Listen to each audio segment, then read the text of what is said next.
Bonjour tout le monde. J'ouvre maintenant la séance. Hello, everyone. I will call this meeting to order. Welcome to meeting number 134 of the Standing Committee on Public Accounts of the House of Commons. An ode to the Olympics and the other colorful backdrops. Today's meeting is taking place in a hybrid format. Pursuant to the standing orders, members are attending in person in the room and remotely using the Zoom application. I'd like to ask all members and other in-person participants to consult the cards on the table for guidelines to prevent audio feedback incidents. Veuillez garder à l'esprit les mesures préventives en place pour protéger la... Please bear in mind the preventive measures in place to protect the health and safety of all participants, including the interpreters. Remember to, colleagues, only use the black approved earpiece. The former gray earpieces must no longer be used. And please remember to keep the earpiece away from all microphones at all times. When you are not using the earpiece, place it face down on the sticker, either to your left or to your right, which is there to ensure it is a safe distance away. Reminder that all committee comments should be addressed to the chair. Conformément à l'article 108.3G. Pursuant to Standing Order 108.3G, the committee resumes its study of Report 1, Arrive Can, referred to the committee on Monday, February 12th, 2024. Our witness, appearing as an individual, Ms. Diane Daly. Now, colleagues, Ms. Daly will be offering us some personal and I think even at times difficult testimony today. It is my intention to have a smooth meeting. I do plan to take just a break after the second round, approximately 1 hour into the meeting for about 10 minutes. So without further ado, Ms. Daly, you have the floor, please. Over to you.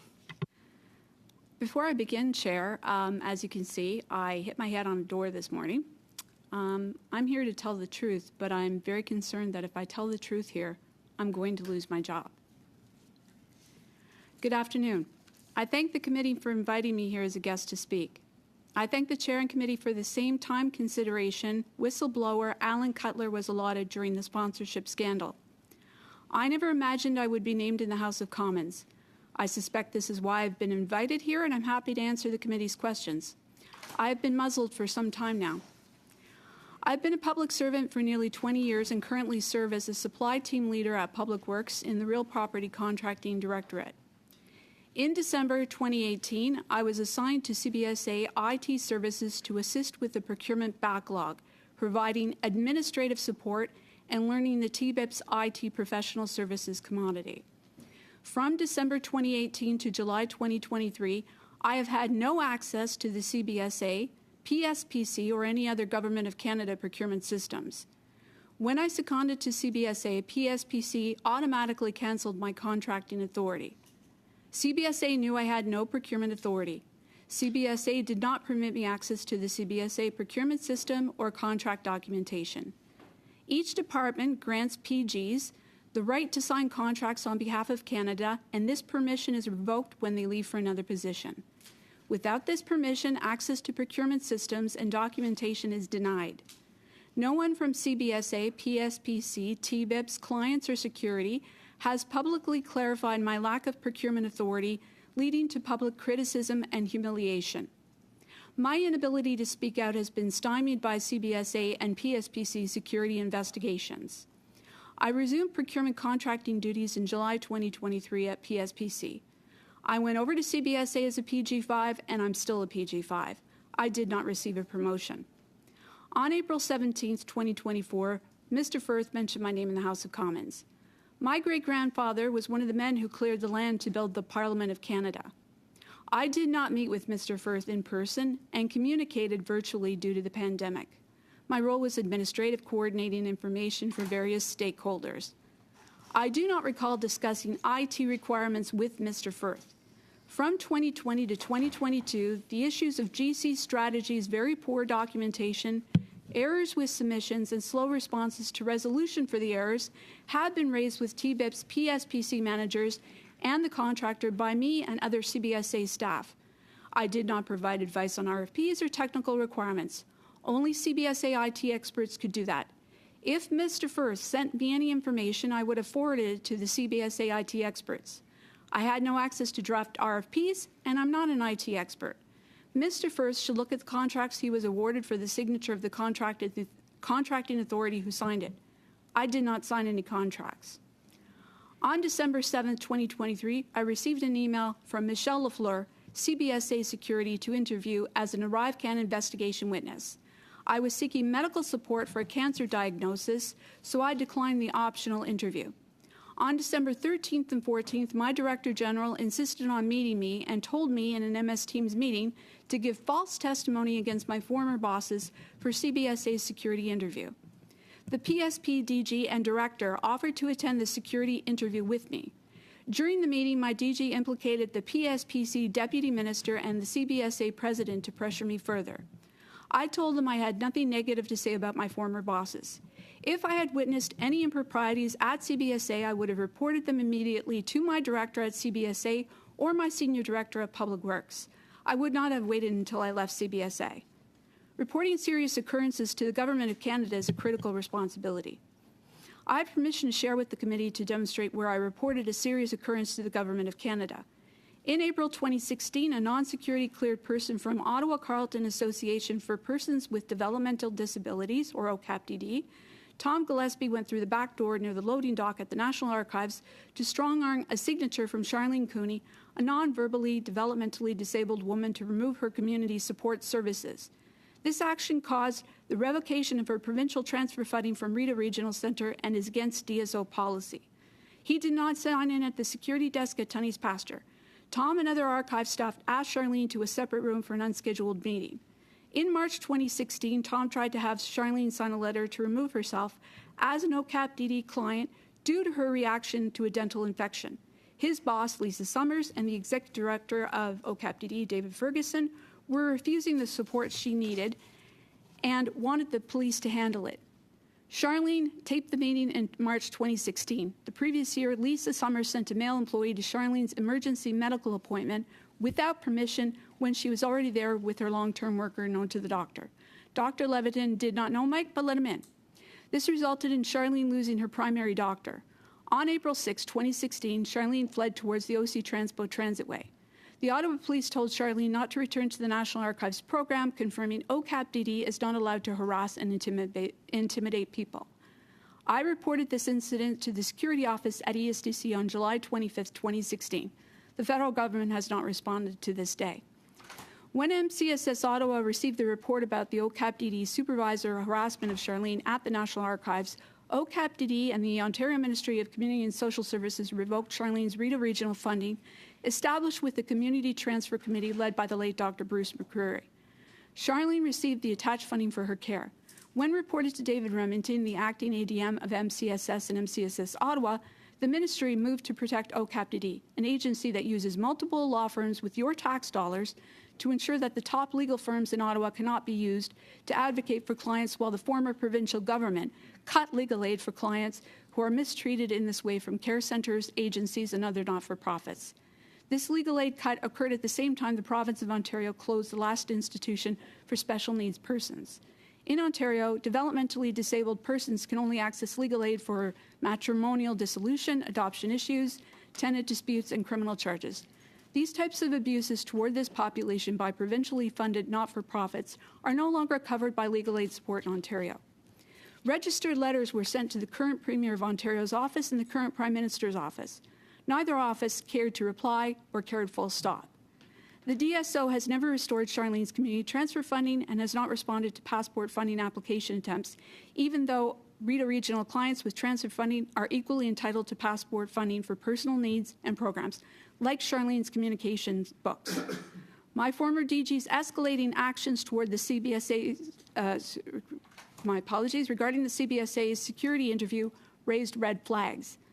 Like Charlene, I felt intimidated and needed a record of the conversation to protect myself. Like Charlene, investigations have rendered me unable to speak. Despite assurances from my DG and senior director that CBSA was not investigating me, ATIP records show PSPC began investigating me on December 11, 2023. Taxpayers should know that CBSA and PSPC are investigating me for alleged breaches of the CBSA and PSPC codes of conduct regarding procurement. I haven't had federal authorization to do procurement from December 2018 through July 2023. I am currently on administrative leave from Public Works. I believe this is because CBSA and Public Works did not get the negative narrative expected about two former bosses at CBSA in the January 15, 2024 security interview. My former DG was appointed DG of the new Professional Services Transformative Solutions sector on March 27, 2024, 2 weeks after I was placed on leave. This sector manages TBIPs. This promotion was likely approved by the Deputy Minister of PSPC. It should be noted the current PSPC Deputy Minister previously worked at CBSA between 2007 to 2016. Mark Weber, President of the Customs and Immigration Union, emphasizes the need for better protections against excessive discipline and abuses of authority. According to the policy on investigations, allegations must be filed by a manager from the employee's department. If an employee is called for a security interview, their direct manager should inform them, not a higher-level official, as my former DG did. My senior union representative has stated twice they've never seen anything like this. Senior management and political employees pitting federal government workers against each other to create false allegations and divert investigations from TBIPS issues is akin to a malicious 911 call on a coworker. My job is under threat for what I saw, not what I did. No one wants me to speak about TBIPS. Ongoing Auditor General OGO investigations and reports of double dipping, contracting improprieties, and the political pressure on December 15, 2023 have made me realize why PWGSC is trying to keep the focus on CBSA's software application issue and away from PSPC TBIPs. PG6s and PG5s at PSPC signed or orchestrated the contracting processes for GC strategies which CBSA procurement staff were instructed to follow precisely. TBIPS is a PSPC mandatory tool for federal departments to purchase IT professional services like an online shopping catalog, Eaton's, where TBIPS team members pre-qualify contractors and companies like GC Strategies and place them into the government-wide purchasing catalog. No manager, DG, or minister in the federal government is permitted to buy IT pro services from any other source but this TBIPS design catalog. There may be exceptions unknown to me. On October 1st, 2020, I attended a meeting with the Senior Director of TBIPS, the Manager of TBIPS, and my CBSA Executive Director. I questioned the RFP and SAO processes as they were more complex than usual government procedures. The Senior Director of TBIPS stated it was common for TBIPS to advise clients to ask TBIPS suppliers for IT requirement suggestions. I'd never encountered this in the private sector or federal public service. Asking for policy or legal teams about the senior director's instructions would have been seen as insubordination. The PG6 of TBIPS trained me on the formatting of documents. She was the primary manager responsible for overseeing and approving these documents.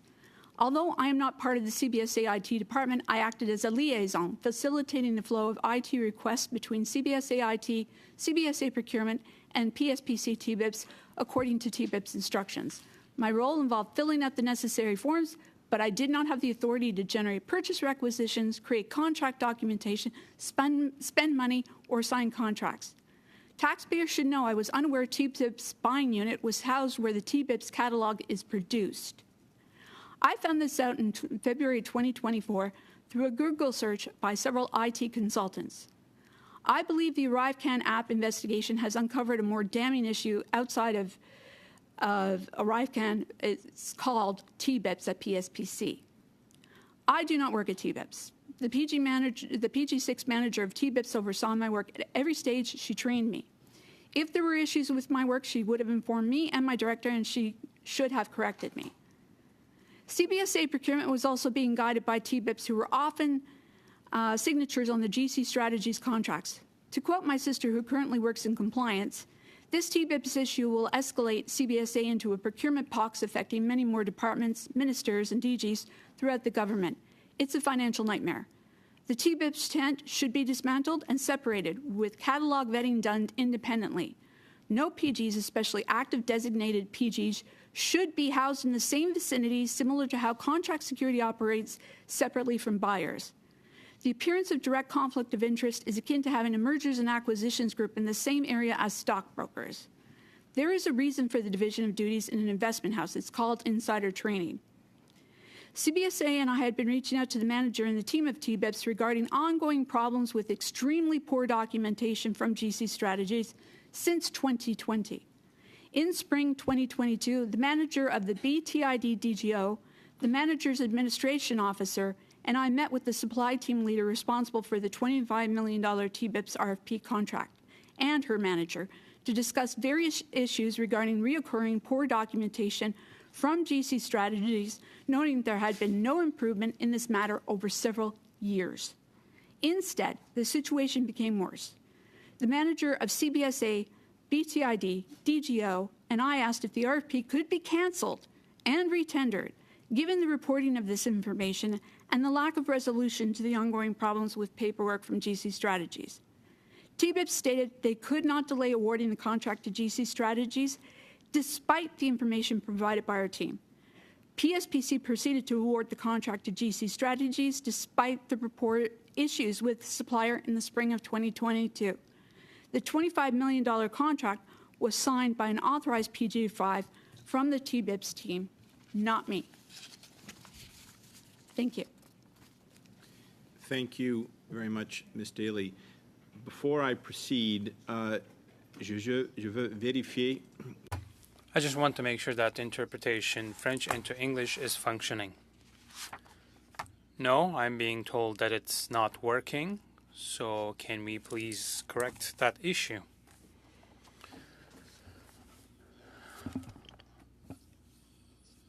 I think the French into English interpretation is up. Is it working now? No, it's not. It's working here. While you suspend, Chair, perhaps I realize that the witness is reading from some notes, and I'm wondering if we can get a copy. Ms. Khalid, one thing at a time. I'm trying to get the translation fixed. I'm not suspending. I'm just turning to the clerk right now. You just said that you were going to suspend. Just 1 second, please. What would you like? I'm hearing translation into French. And he's speaking. Okay. So is this a question? This might be a problem with people who are online. So je vais parler en français. So I will speak in French again. Those who are online on Zoom, can you hear me in English? Yes? Okay, Mr. Desjardins, okay. Okay, great. Okay, it's working. I believe Ms. Daly is done now. I'm going to begin the first round. Sorry, Chair. Is this point of order, Ms.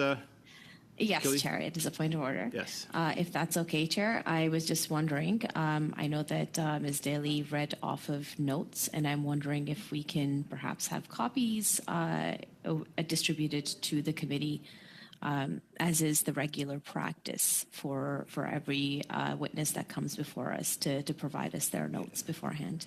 Thank you. As far as I know, Ms. Daly did not provide notes. If they had been provided, they would have been, as is customary, translated and sent out by the clerk. So while she might have been reading her notes, they were not provided to the committee beforehand. So turning now to Mr. Brock, you have the floor for 6 minutes, please. Thank you, Chair. And good afternoon, Ms. Daly. Thank you for your attendance. Very disturbing evidence. I would use that term numerous times to describe what you just shared with committee. You used terms such as speaking out, you were stymied, you were prevented from doing so, you were muzzled by senior management, political appointees, you were intimidated, you're frightened, you're scared, you're concerned about your job. This is the making of a Hollywood movie, but this is reality. This is Canada's professional public service and the Government of Canada conducting themselves in a fashion to intimidate other public employees who do not toe the narrative. And I think that narrative that they're trying to describe is they're trying to distance themselves from GC Strategies, trying to distance themselves from Christian Firth. We've had numerous meetings for the past year. We've heard from cabinet ministers who deny any and all responsibility. We've heard from the president of the CBSA, likewise, as well as the deputy minister for PSPC and other senior managers, all distancing themselves and laying all the blame on two individuals, Mr. McDonald and Mr. Utano. Is that your impression as well?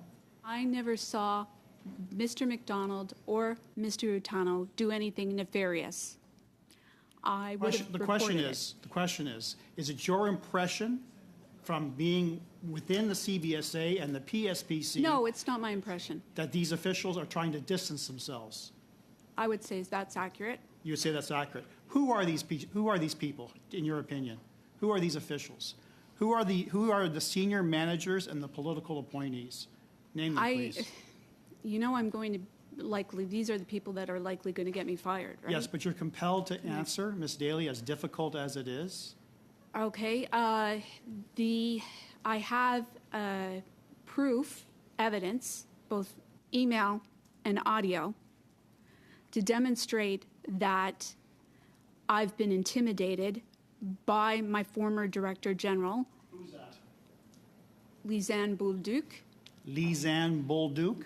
Bolduc, What was her position? Director General, For what? Real Property Contracting, Which department? Which ministry? Public Works. Public Works. Okay. Who else? She and my senior director met, made me come to a meeting Who's on, your senior director? my apologies, Tom von Schoenberg. Okay. At that meeting, and I've got a transcript of the audio, if you would like me to quote one of the lines she stated. Was was it recorded on consent? It was recorded because I felt I was being harassed and intimidated. Do you still have that recording? I do. And you'll supply that recording to this committee? I will. Thank you. Go on. Would it be okay if I cite one of the quotes from that meeting? Certainly. Okay, well, CBSA did contact us at the highest level of the department because their investigation is legitimate. And so it came down to us in terms of what we need to do as the procurement department in response to that. But I'm talking about you personally receiving threats of any nature, not in the context of normal business, which, like the CBSA did in reaching out to CBSA to PSPC, is normal, and it's expected in the context of their normal business. I'm talking to you about feeling threatened outside normal requests that would be related to your work. That was one of the 3 quotes I've got cited on the tape about senior officials. Okay, and this was a taped conversation between yourself and Lisanne Bolduc? Lisanne Bolduc and Tom von Schoenberg on December the 15th. Okay. What other senior managers, what other political appointees do you reference as being muzzled, that you reference that prevented you from speaking the truth? I want names and I want positions and departments, please. Okay, so let me just ask the question. You're asking me to say who is preventing me from speaking the truth? Yes. Well, as far as Lisanne Bolduc, it was my deputy minister. And who was that? Ariane Riza. Ariane Riza. Riza. Can you give me an example? I just could tell you what my Director General said to me. So you know, Diane, the matter is up to our deputy minister and their deputy minister. And the direction that I'm getting as a civil servant, and as you know, this is how it goes down, this is not an option. This is what we have to do. And that deputy minister, Ms. Riza, obviously answers to the minister, the cabinet minister of the government of Canada. She does. Right. Okay. Is it your impression that cabinet ministers were aware of the intense pressure and intimidation that you felt to participate in this process?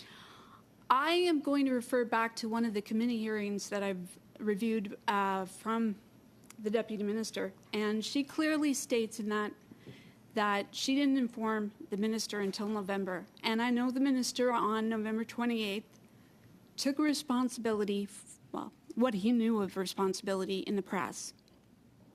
Minister.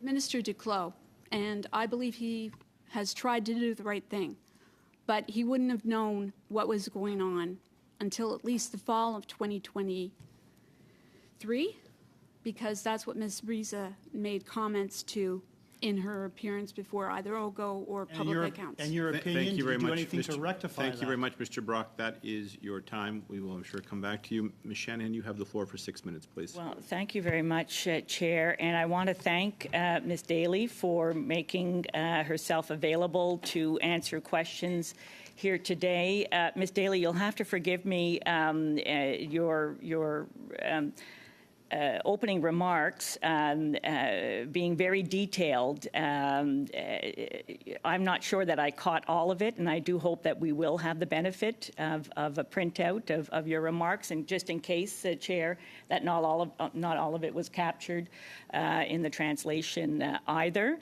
Ms. Daly, we have never met. Is that correct? No. Have you appeared before committee? I've never appeared before any committee. Okay. Have you met any members of Parliament on this topic? No. Okay. I did read some testimony from OGO from one of the meetings in 2023 where your name was mentioned. Maybe it was the first time. I'm not sure if it was. Been Ms. Ratika Dutt on October 26th at OGO. Okay. Can I ask you what your relationship was with those two people?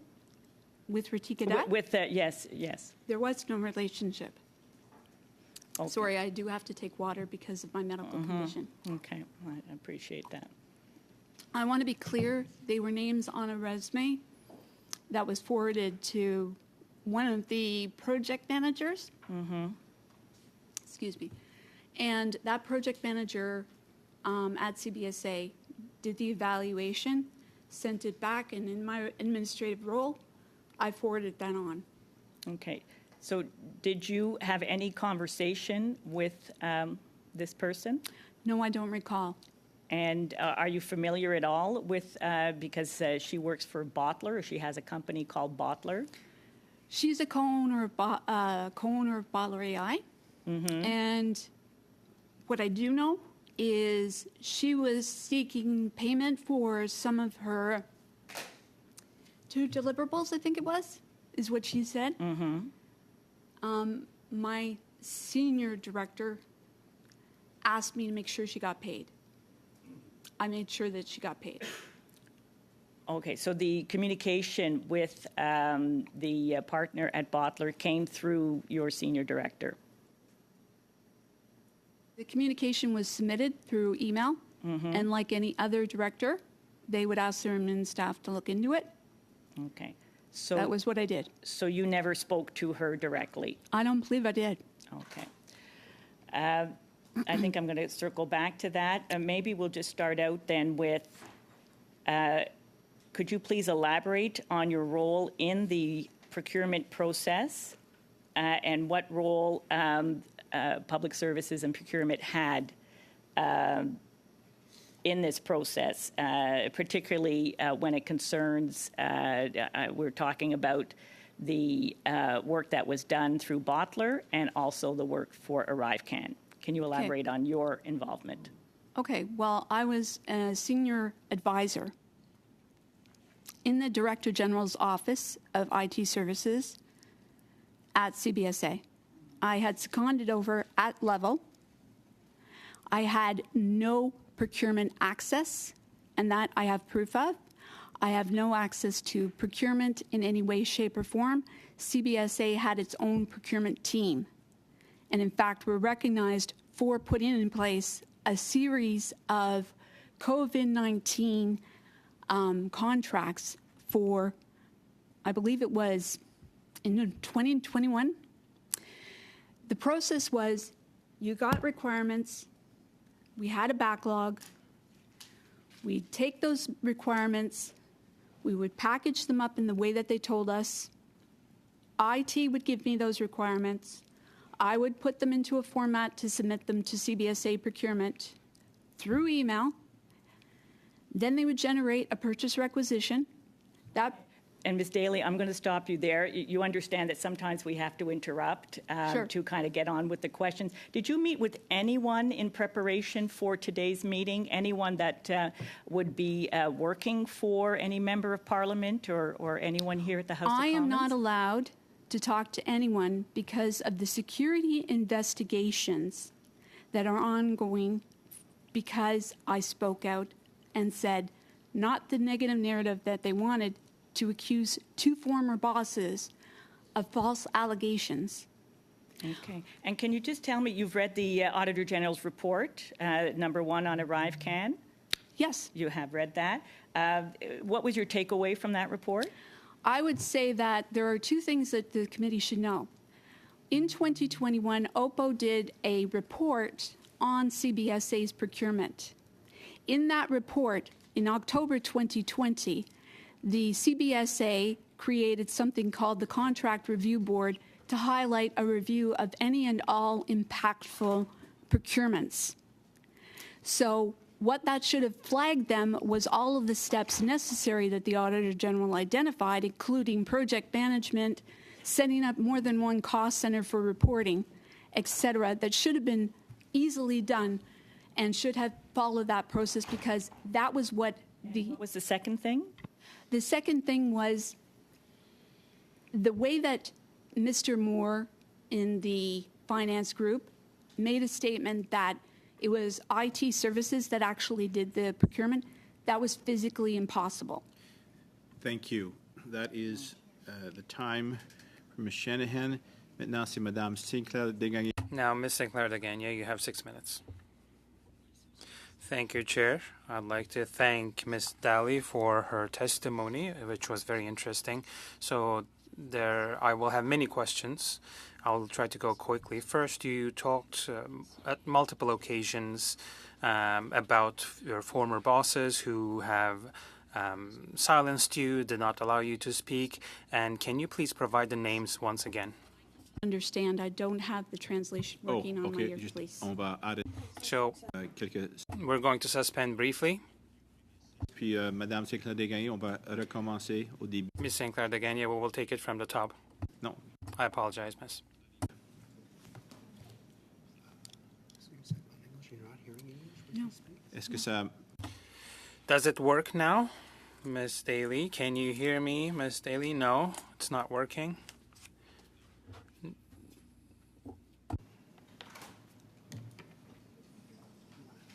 She can't hear the French channel. Could you hear it before when people were speaking French? No. Okay. We may need you to move. Okay.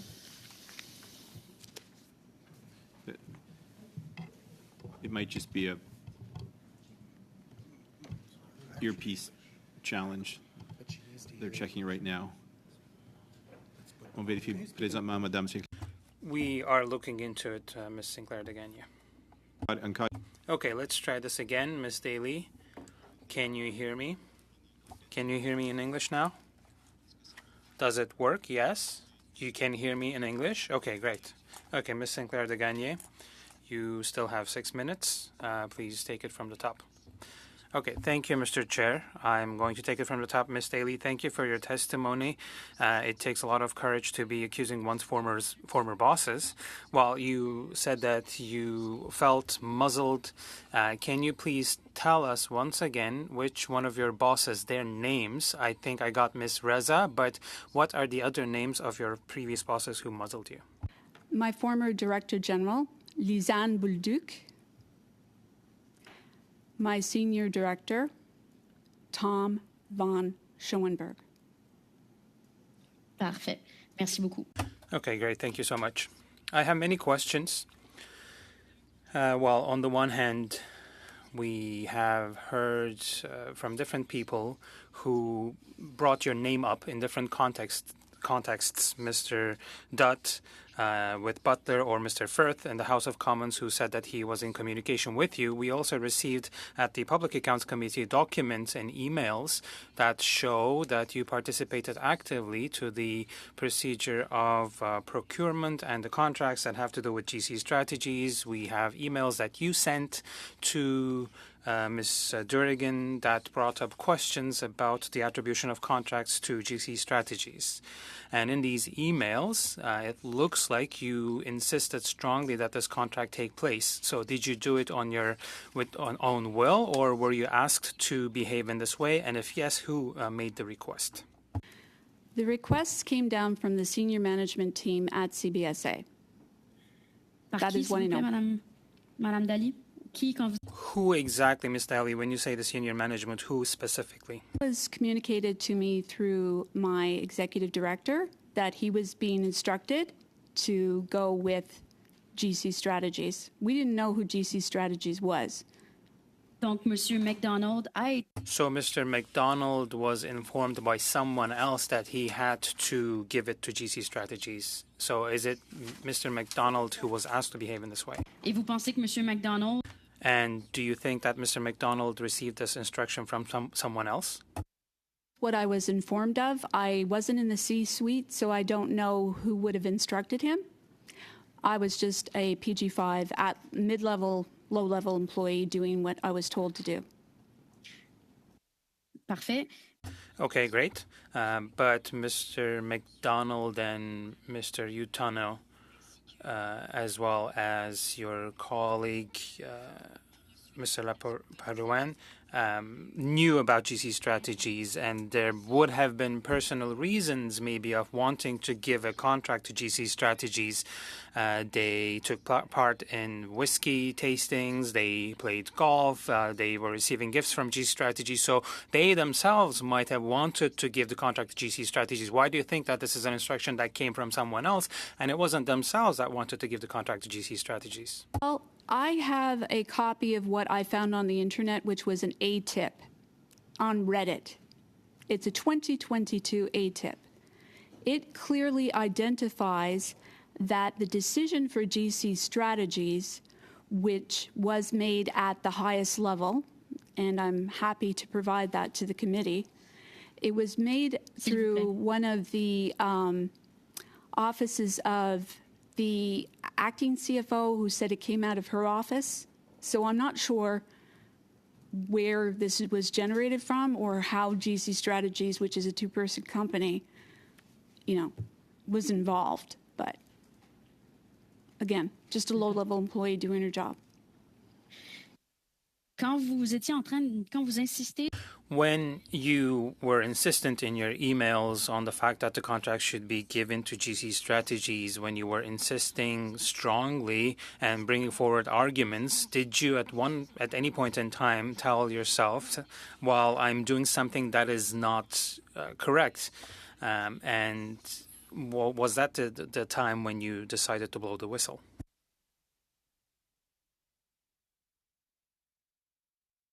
Aware of who GC Strategies was. I never met Christian Firth personally.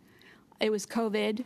I have a vulnerable woman who lives with me, and I didn't work outside of the home most of the time. I remained virtual for pretty much during COVID because I have people who depend on me, including a brother who is in the system in Ontario, who's a developmentally disabled autistic brother. So my ability to meet anyone or meet even suppliers was done online. Excusez-moi, il y a dû avoir une incompréhension dans la question. Je vous demandais simplement si, au moment d'écrire les cours... I apologize. What I'm asking is when you were sending your emails 30th of March 2020, for instance, when you're insisting that the contract should be given to GC Strategies, did you tell yourself, well, I'm in the process of following orders which I do not agree with? Did you blow the whistle at that point in time, or did you decide to? I was informed that in writing by Angela Durrigan that GC Strategies had to be a pre-qualified supplier on the TBIPS catalog. That TBIPS catalog is not determined by me, nor do I have access to it, including the fact that it's a two-person company.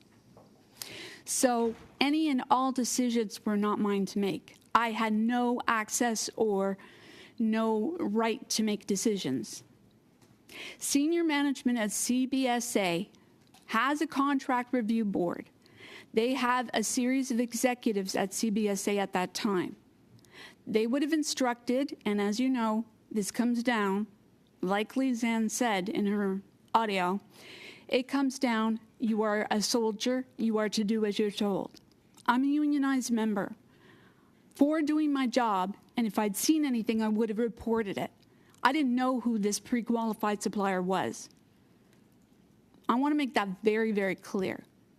I didn't decide. Angela Durgan confirmed they are a TBIP supplier. I've got in writing with me and can prove that Angela Durgan said, I'm getting ready to send the draft contract to GC Strategies in the time frame you're mentioning, Madame. Et voilà. Merci beaucoup. And that's it. Thank you very much. Up next. Angela, you have the floor for 6 minutes, please. Thank you very much, Mr. Chair, and thank you very much, Ms. Daly, for being present for these questions today. What were your roles and responsibilities during your tenure at the CBSA? I was a senior advisor in the IT group. My role was administrative. I was a facilitator back and forth between multiple stakeholders to get answers, to have people fill things out, and to put together packages for procurement requests, for privacy impact assessments. Anything that the DGO needed help with, I worked with other people who worked in the DGO, including their own finance person. The finance manager made sure the coding was fine. We would send that off to the CBSA procurement inbox, and we treated it just like we would anything else. Have you ever communicated with any contractor using your or their personal emails or phone numbers? I don't remember anything like that. There's we have evidence submitted to this committee which references an email on November 11th to which you sent an email to a Coradix representative's personal email address. Do you recall the November 11th email? I do not. It stands to reason that we have the copy of the email that you did in fact have communicated with a contractor using your or their personal email addresses, however. Would you agree? Anything is possible. You were the former procurement manager for the CBSA where misconduct allegations from Bottler AI were brought to you. Is that correct? Meant a manager of anything. I was not a procurement manager at CBSA, and I have proof of that. Okay. You said, however, that your only role then, besides being a manager or not being a manager, is to pay Bottler. Is that correct? I just made sure, as any administration, as any unionized employee is instructed to follow management's requests, this email came in to my direct report. I was a direct report to the executive director. What I've been accused of is incorrect. She had sent an email to him asking for payment for 2 deliverables. I have that in writing, by the way. And I just did the right thing.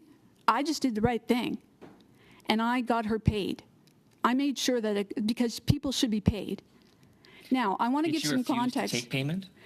I don't remember I didn't know about Ratika Dutt until she got to the October 26th SOGO meeting, to be honest with you. To be very honest with you. Even though there had been communications between Bottler AI and yourself? Part of that was the payment. She thanked me for it, which I have evidence of. And I was instructed by the Human Resources branch at CBSA, because of COVID, they could no longer continue with the contract. Those were sent to the main contractor, not Ms. Ratika Dutt, who was not the main contractor. Because that confuses me, but explain why you feel COVID is the reason why the contract didn't persist, when in fact it's been accused that Bottler attempted to erase these allegations with you, and the result of those allegations weren't an investigation. However, it was the termination of Bottler AI's contract, which seems to me like intimidation. or retaliation at the very least. Bottler never had a contract with us. They were a subcontractor.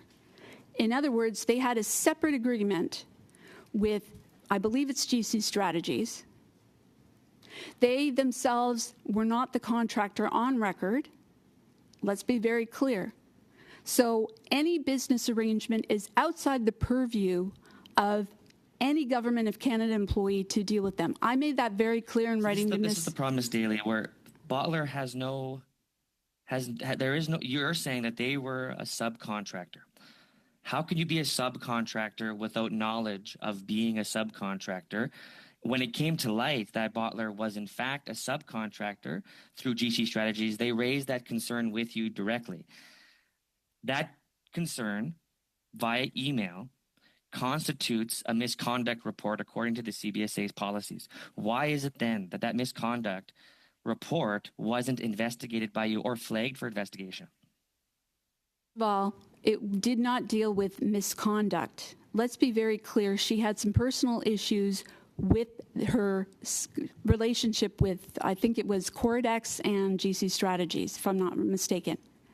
So to be clear, I offered to say, if you're not happy with this relationship, Miss Dutt, I'll be happy to contact Dalian and just tell them to remove you from the TA. So you did have direct contact with these contractors.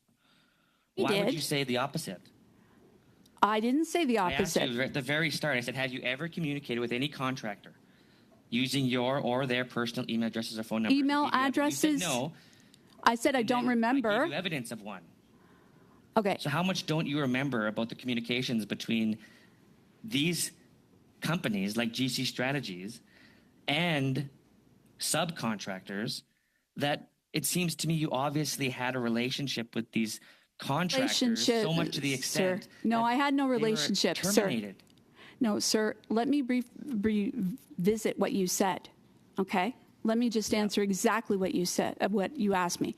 Do I remember having communicated through a personal email with the supplier?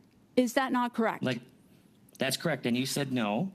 And I gave you evidence. Don't remember any is what I said. Okay, you don't remember. Fair enough. Let's go on now to a different issue, though. The fact that you did, in fact, speak to Christian Firth in an email regarding, you literally said in the email, I spoke with GC Strategies. This is on September 28th. And you wanted to be very clear with those. The right to be paid for the deliverables that they gave. Just order. But they weren't aware of the fact that they were a subcontractor. Well, that's not my, that's a separate. Ms.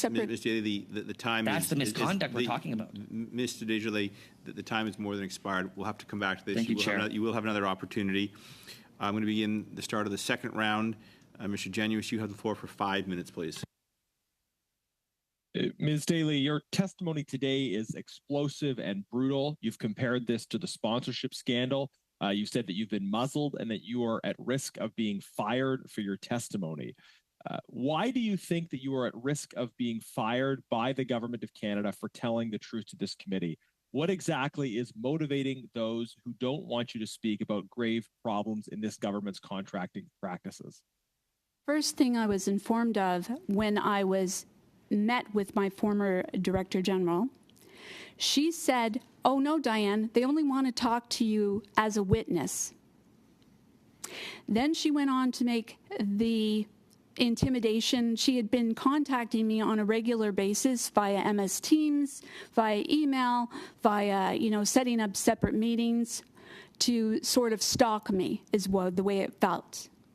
I continued to go to work because I had done nothing wrong. But my name began going out in the press from the October 26th meeting at OGO. So when she said that the Deputy Minister of PSPC and the President of the CBSA were asking that I attend this meeting, and she said she and my senior director could attend if I wanted, so I wouldn't feel like a fish in a crocodile's mouth or something to that effect. That they wanted to ask me if I was being intimidated, threatened in any way, etc. which I told her, no, there was no threatening going on by the two individuals she was talking about, which were my two former bosses. I'd say quite, that would be Cameron McDonald, the Director General, and Antonio Utano, my Senior Director. Just we're a bit tight for time, so just to kind of move our timeline a bit forward. So you're here today giving, I think, really explosive testimony before this accountability committee, and you're afraid that the things you say, the information you reveal, could result in you potentially being fired. What are the sort of present data points that are pointing you towards that conclusion? Well, the two investigations. I wasn't supposed to be investigated. Now I'm being investigated by CBSA and Public Works. I have that in writing. And fundamentally, that was the result on your account of you not giving the answers that they were looking for with respect to McDonald and Utano. They were looking in December, if I have the timeline right, December, for you to say certain things about them. You didn't, and subsequent to that, you were subject to investigation. Yes. Let me be clear. The December 7th email I received from Michelle Lafleur said it was an optional meeting. I was seeking support, medical support for my cancer diagnosis. Let's be very clear. I let them know that I was seeking support. I gave them a very fulsome statement. It was optional. When I said this to my Director General and when I said this to Tom von Schoenberg, they were like, well, you have no choice. It's coming from the top. We have our marching orders. Right. So here's the timeline as I see it. November the 7th, Mr. McDonald and Utano appear before the Government Operations Committee. They give very critical testimony of the government. They do not support the line that this committee had been given by other senior officials. Later that month, they find out that they were being investigated. And in November, part of the testimony that we heard was that Minister Mendicino had been looking for someone's head on a plate. That's a direct quote. That Minister Mendicino was looking for someone's head on a plate in relation to the ArriveCan issue. So November 7th, they don't give the testimony that maybe other senior officials wanted them to, and then they are subject to further investigation, which they find out about later that month. You're ordered to go to an interview. You don't give the answers that maybe they were expecting, and then you find yourself also suspended, also under investigation. Then moving forward, we have the Auditor General's report, and the Auditor General's report says, among other things, in paragraph 156, that there was a case of GC Strategies being involved in developing requirements with officials. Christian Firth comes to this committee on March the 13th and refuses to say who that official was. But then on April 17th, he was ready to offer your name. Chair? So just 1 second, Mr. Chair. So I have a point of order from Ms. Shanahan. Sorry to interrupt, Garnet, but you referred several times to this committee, people appearing before this committee, and I don't believe it was in front of this committee. Yeah, that's more of a correction. I suppose, Ms. Genuis, you can take that under advisement, but I'll turn it back to you. You've got about 30 seconds, Ms. Genuis. Thank you. I did misspeak that the March 13th testimony of Mr. Firth was before the Government Operations Committee. It wasn't before this committee. In any event, Ms. Daly, in this series of events, a number of people who have not supported the narrative that government officials and Minister Mendicino perhaps wanted are then subject to investigation.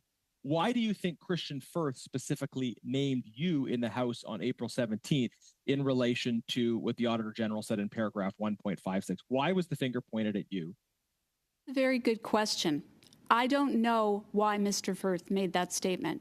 I do not recall, and Mr. Firth knows this, that any conversation about IT requirements, but Mr. Firth would know that any IT requirements that I received, if I had received any, would have been forwarded to people who actually worked in IT because, again, I'm a procurement person. I have Geek Squad at home for residential help desk issues.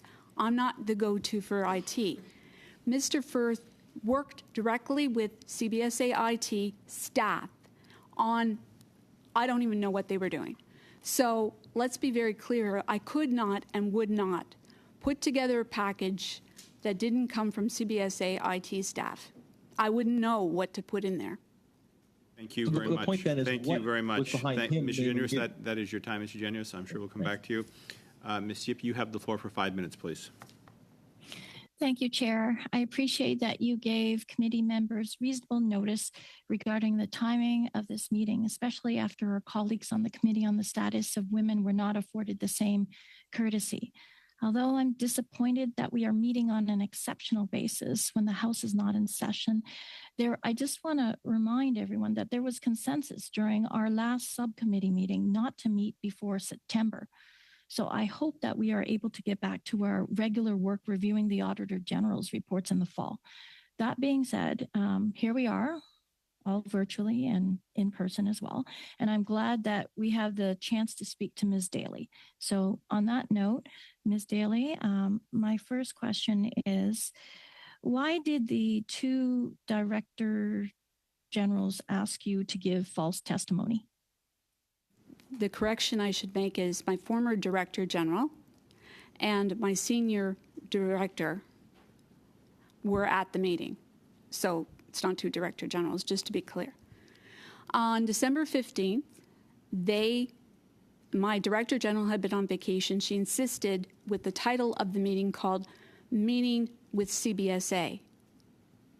And I have in writing from an ATIP that they had started receiving information from CBSA in December 11th, I think it was. And they had asked that I attend this meeting because it was extremely important. It was on a Friday, if I'm not mistaken. She called me and told me I had no choice but to go. I went because it's my Director General. Again, mid-level to low-level employee here. And if you listen to the tape, which I'm going to provide a copy of because Mr. Brock asked for it, you will hear yourself that she says, "Oh, Diane, are you being threatened? Oh, do you feel intimidated?" So she said, "Well, we can attend that meeting with you, but you have to go. It's not an option." So you have to go, but it's not the same as asking you to give false testimony. Is that right? He said is they have created, and I can actually quote from the tape if you'd like. That would be great. Thank you. Yeah, let me find that, and as I find that, you'll have to bear with me because it's several pages long.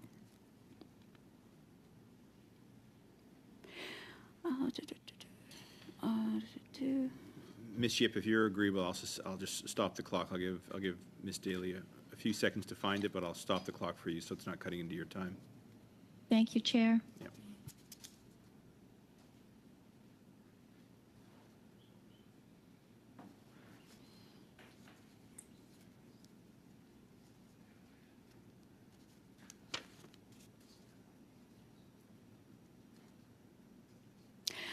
So I do have that, Ms. Yip.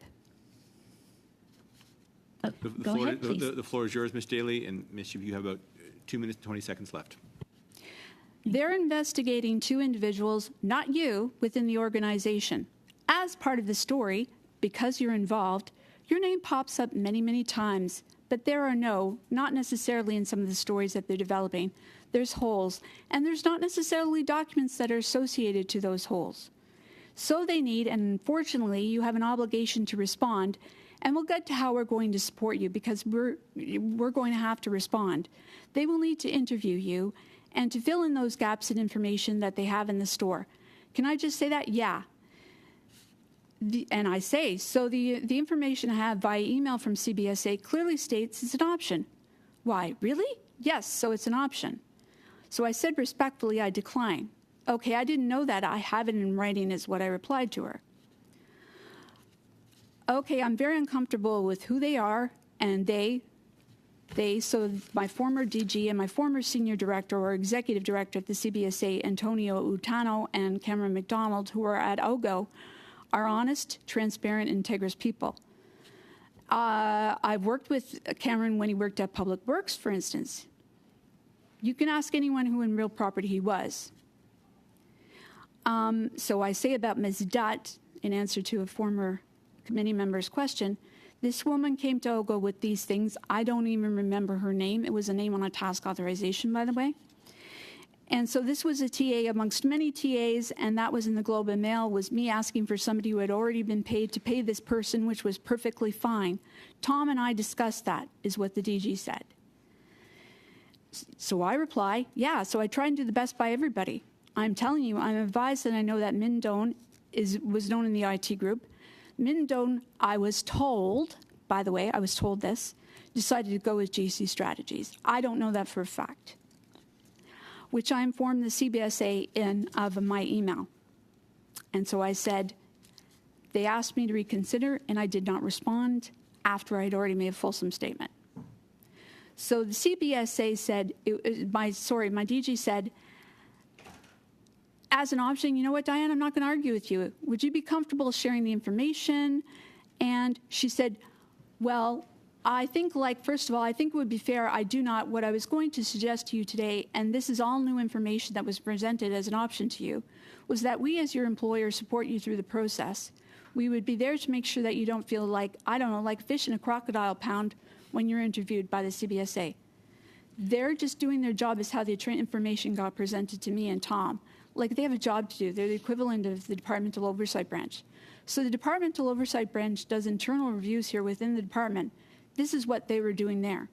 However, given the profile of this file, and I'm sure you've responded to audit questions before in your career as a public servant, this feels different. So I can just imagine, I say they are a police force unto themselves. So I do not trust what they have to say, to be clear, is what I said. Okay, so in order to make you feel comfortable, what I'm going to suggest to Michelle is that one of us, management, sits with you through this process, because the way things were presented to me, despite what they wrote to you, it's an obligation. You to pause it there. I think you have a lot more to say, but I do need to move on and try to keep some sense of balance here as well. If Ms. Yip has questions, she will come back to you, I'm sure. Suivant, c'est Madame Sinclair Degagné pour 2 minutes 30 secondes. Up next is Ms. Sinclair Degagné for 2.5 minutes. Thank you, Chair. Ms. Daly, can you hear me? Okay, but I did not hear you back. Were you contacted by the RCMP? No, I have not been contacted by the RCMP.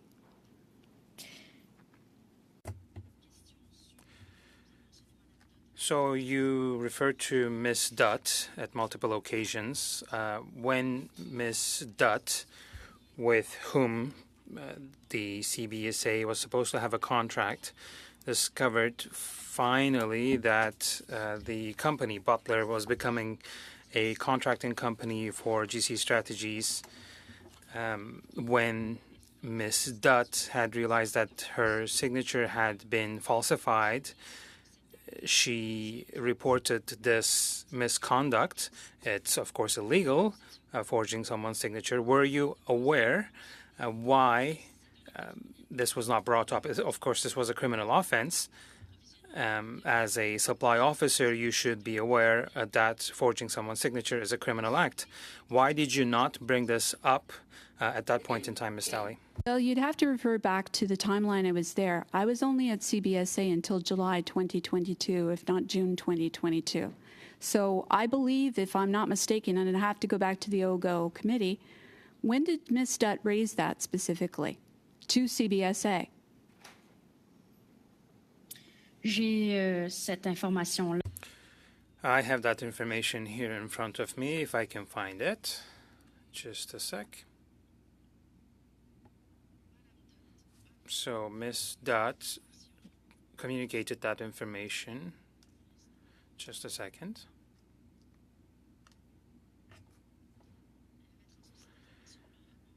It was in 2021, so you were there, and she communicated with you. Unless everything is just invented, but it would seem bizarre. So the first time this was mentioned was 27th of September 2021. about this misconduct. So at that point in time, you were there, and she communicated with you, Ms. Dutt. Why did you not bring this up, this misconduct? Because you were saying that it's not your problem that someone becomes a subcontractor, but without them knowing that this is happening, a signature has to be falsified. So it's up to you at that point in time to bring that up. Why did you not do that? Well, first of all, I'd have to see the email that you're talking about. I don't recall receiving that specific email. Madame Dutt a fait son témoignage il y a longtemps. Ms. Dutt appeared before the Algol community a long time ago, but all of this information is publicly available. So we have two contradicting testimonies. You are saying that you remember this problem about Butler AI becoming a subcontractor without them knowing, but you did not signal the problem. You did not bring it up. Well, that's not true. So let me just step back here, okay? Let me explain things as I recall them, okay? Because this seems to be confusing a lot of people. My role was senior administrator. I received an email from my executive director that Ms. Dutt had sent asking for payment of 2 deliverables for which had been delivered to CBSA Human Resources Branch. I called CBSA Finance to find out if Dalian, in joint venture with Coridex, which was the contractor on record, had actually been paid. They confirmed they had. I said, well, why aren't you paying the people on the task authorization? Oh, well, GC Strategies, I believe it was GC Strategies, I could be wrong, was, supposed to pay them. I contacted GC Strategies to make sure that they had the capacity and the fortitude to do the right thing and pay their subcontractor. Most PGs don't do that, just so you know. Because as Michael Mills had said at OGO, they don't get involved in payment of subcontractors. That's not right, okay? I like to make sure people who deliver things get paid. That was what I was doing. Et voilà. Merci beaucoup. Suivant, c'est M. Desjardins. Mr. Desjardins, you have the floor for 2.5 minutes, please. Thank you very much, Mr. Chair. Ms. Daly, I find several instances of your testimony today troubling or creating gaps in what is some of the issues pointed out by the Auditor General. The Auditor General herself has suggested that CBSA officials, including and potentially could be you yourself, especially named by Mr. Firth to be you, were involved directly in forged signatures and even instances of failed resumes or of resumes that were forged resumes for the purpose of ensuring that GC Strategies and any potential layers of subcontractors would be eligible for what was an IT contract that was presumably an important contract that was supposed to ensure that Canada and taxpayers got the best outcome possible. Was it ever a question in your mind that a two-person company like GC Strategies was maybe not the best fit for this? And did you ever at any point question how a two-person company in a basement could have even possibly been the prime contractor to such a massive project? Something isn't adding up. So can I answer your question about TBIPs? Remember I was talking about the TBIPs catalog? Yeah. That is only available to PGs who have access to something called the TBIPs catalog, or the Centralized I think it's Professional Services System, CPSS. That is where the separation between people who create the catalog and those that should not be signing contracts for those same suppliers is part of this issue. I understand that part. And so you're saying I'm saying I had no access to that catalog. What informed you? But exactly, I understand what you're saying. You're saying this catalog is the evidence to inform you why GC Strategies was the contractor, correct? Oh, so I wouldn't know that GC Strategies was a two-person company. I wouldn't know that. You just seen them on the list, and you said they're on the approved list. Somebody verified it. Therefore, now that I have from Angela Durgan, who had to say, we're not doing anything with the sole source contract until we can provide. So now that when a misconduct report was submitted to you by Bottler to suggest that, hey, GC Strategies isn't who they say they are, maybe they shouldn't be on this preferred contractor list, why is it then that you failed to ensure that there was a misconduct report that was actually investigated and pursued And why did it result, rather than an investigation into who GC Strategies really is and how they got onto the TPIP's list, rather than what actually happened, which was the outright termination of Bottler when they tried to raise the alarm bells? Who directed you to do that, or was it you yourself? So first of all, you're asking about the cancellation of the task authorization with Ritika Dutt and her partner. So How did that decision, become the result, rather than an investigation. or am I allowed to? Yes, Ms. Daly, you have That's the the floor. question. I want you to answer that question. Okay. Thank you. I'm Why trying is it to. that you decided to terminate the contract rather than ensure contract. there was a misconduct report when Chair, a I'm misconduct trying to answer the question. report was given to you? I need you to hear the question, Ms. Daly. I'm trying to. All right. But you're So- not letting me. Did you hear what I said? You're Okay, all interrupting right. me. I reclaim my time, Desjardins, Chair, just from in the order top. to answer Yeah. the question. I appreciate that, Mr. Desjardins. There's just a bit of audio back and forth. Why don't you pose the question as clear as Please. you can, and then we'll give Ms. Daly an Thank opportunity to you. answer, and then I'm I going to move will. on. Thank you. When Bottler, which was an unknown, they claimed they were an unknown subcontractor, GC Strategies. When they came forward with allegations of misconduct, they raised that misconduct report with you. The result of them raising the misconduct report did not result in you initiating an investigation of that potential claim of misconduct. What in fact happened was Bottler AI's contract was terminated. That seems like retaliation for what is a very clear instance of someone trying to raise an issue of misconduct. Why is it that you decided not to ensure an investigation when what in fact happened was you decided to then now terminate instead? To the initial request for payment. So the initial request for payment had attachments of correspondence between Miss Dutt and I believe other people. And I had no right as a PG, I have no right to interfere with what are business relationships outside of the Government of Canada contract. We're not allowed to do that. So Even when therefore, they Thank you. Well, Explain to misconducts happened. Thank you. We can pick this up again, Ms. Desjardins. The answer might not be complete, but I've given you both time. We'll come back to this, I'm sure. Mr. Barrett, you have the floor for 5 minutes, please.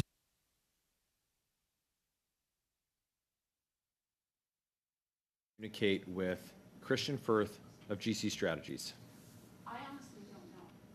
when a soldier is told to go and make something happen, but I can tell you most of what I corresponded with Mr. Firth, now that I know it's a two-person company, which I had no access to. No, but it explains the level of ineptitude in the very poor documentation received at the CBSA, things like invoices, things like timesheets, things like, delays in responding to us. There's multiple things we had to coordinate for a package, and if I'm told this invoice came in, it's not right, I would have to reach out to whatever the supplier was to get it fixed. And you would do that by phone or by email? If phone or email, never in person. Okay. So we've heard evidence about government officials receiving hospitality from Christian Firth. So not solicited, but him sending and arranging virtual whiskey tasting, sending whiskey to people's homes. Were you ever afforded any of that hospitality? No. And were you invited in your role to any dinners that were provided to any of your other colleagues in government? So we heard testimony that in some cases they met at bistros and coffee shops and steakhouses. Were you given any invitations to those events? No. And so you didn't partake in any of No. them? Did you know that any of these events were taking place? No, if I had, I would have said something. Are you aware now that your supervisors were taking part in that hospitality? From testimony, yes. When Mr. Firth appeared at the Government Operations Committee, he refused to name the individual that was helping him and GC Strategies to write their own contracts. That refusal to give the name was one of the reasons that he was found to be in contempt and saw the matter elevated to him being called to the bar of the House of Commons to answer questions. why would he hide your name from Canadians in his testimony, knowing that he would be found in contempt? That's a good question. It's kind of like the question I have about why am I being investigated to try and, give false testimony about two former bosses? Why am I being investigated and put on administrative leave? I didn't do anything wrong. I continue to go to work.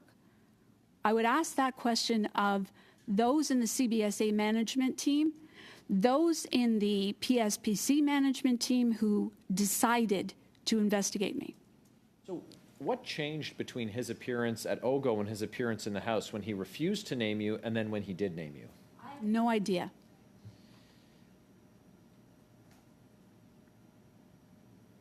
Do you agree that you are the correct person for him to have named in relation to them being assisted in creating that contract? I did not have the expertise to know what an IT anything was. So if Mr. Firth sent me anything, it would have been forwarded on to IT services. So who should? So the Auditor General made reference to GC Strategies having a government official write a contract, having assist GC Strategies in writing a contract that they were ultimately awarded. Who was it, if it wasn't you? I don't know, but I want to tell you again how I reiterate what was in my statement. We went, there was myself, the manager of BTID DGO, and her administrative officer were sick and tired of the very poor documentation from GC Strategies. I want to make it very, very clear that we said, can we cancel this request for proposal? We did. We booked an MS Teams meeting. And we asked that GC Strategies not be awarded that. So my last question. Do you think that you were singled out by CBSA officials to take the fall for this, and that was communicated to Mr. Firth in between his appearance at OGO and his appearance in the House, and that's why your name was given to him? Ms. Daly, how would he even remember you if you'd only communicated one time, if your name wasn't given to him by your superiors in an attempt to clear their own names? I don't know what people are up to. I don't get into this political back and forth. All I know is I dealt with Christian Firth on multiple occasions for incorrect invoices, not just me, CBSA, DGO, admin staff. This shows why there were so many problems as they're a two-person company. And you'd have to go back to TBIPS and how they do their catalog and their vetting to really say, is this the tip of the iceberg? Thank you very much. Next up is Ms. Bradford. You have the floor for 5 minutes, please, Ms. Bradford. Thank you, Mr. Chair, and thank you for the witness appearing today. I just want to clarify a few things that I find a little confusing. So, were you suspended, or you referred to that you were put on administrative leave? I just wonder, did you ask for administrative leave? Did they say you're going on? I received an email from the Special Investigations Unit of PSPC on March 12th, and I was told I was under administration leave. March 13th by my former Director General, Lisanne Bolduc.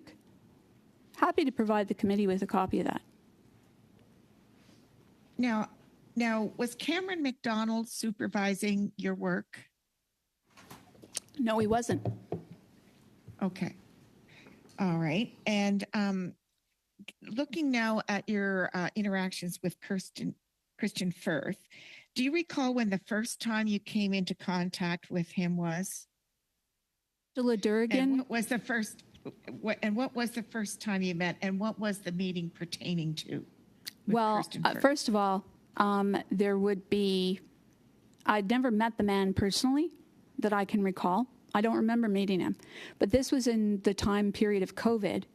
We were given instructions, as I was told, to see whether or not it was possible to put a sole source contract to address some sort of software requirement at the time. And I remember, getting something from Mr. Firth regarding rates, a rate card.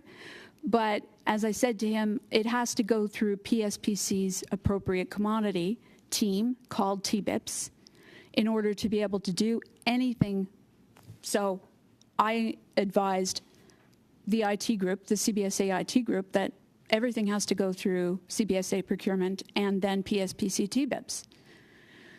Angela Durgan, and again, I have a copy of this email, Angela Durgan said she would have to check and see whether GC Strategies was on the pre-qualified list.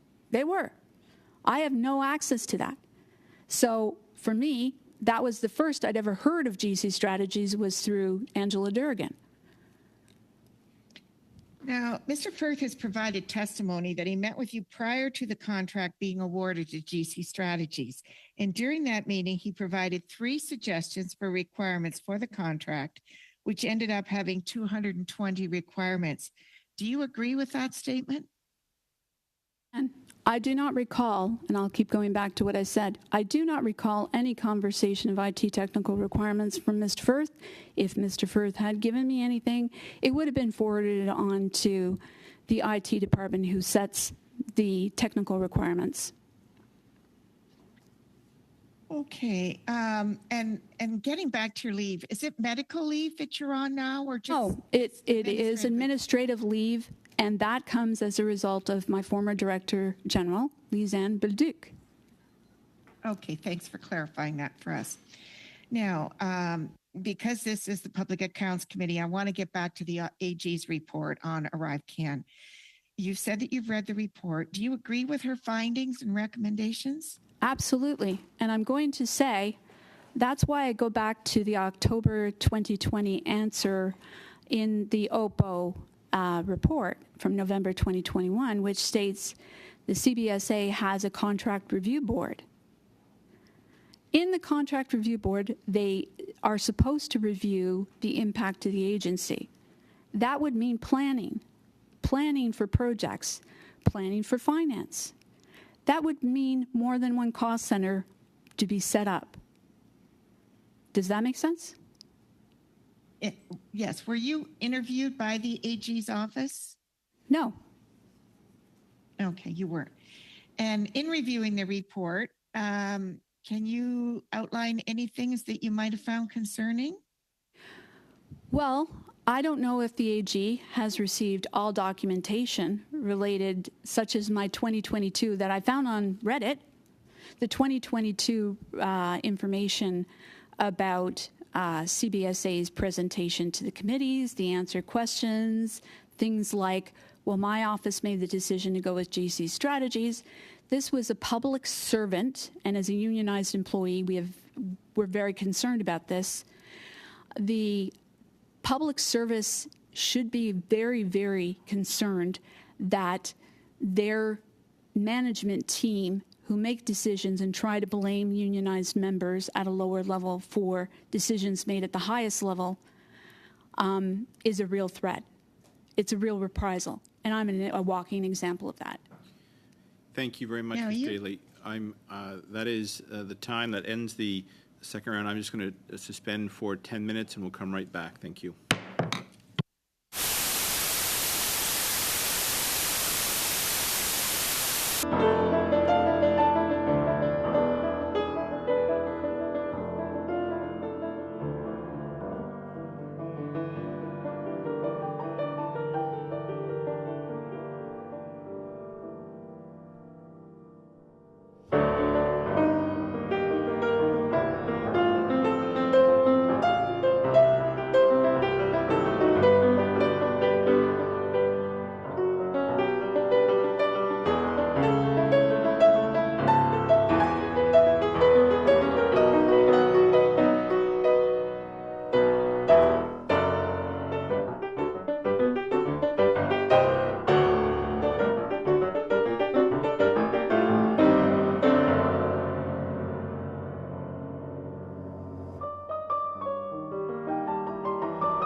I'll bring the hearings back into order, please. And just going to wait for people to appear on the screen.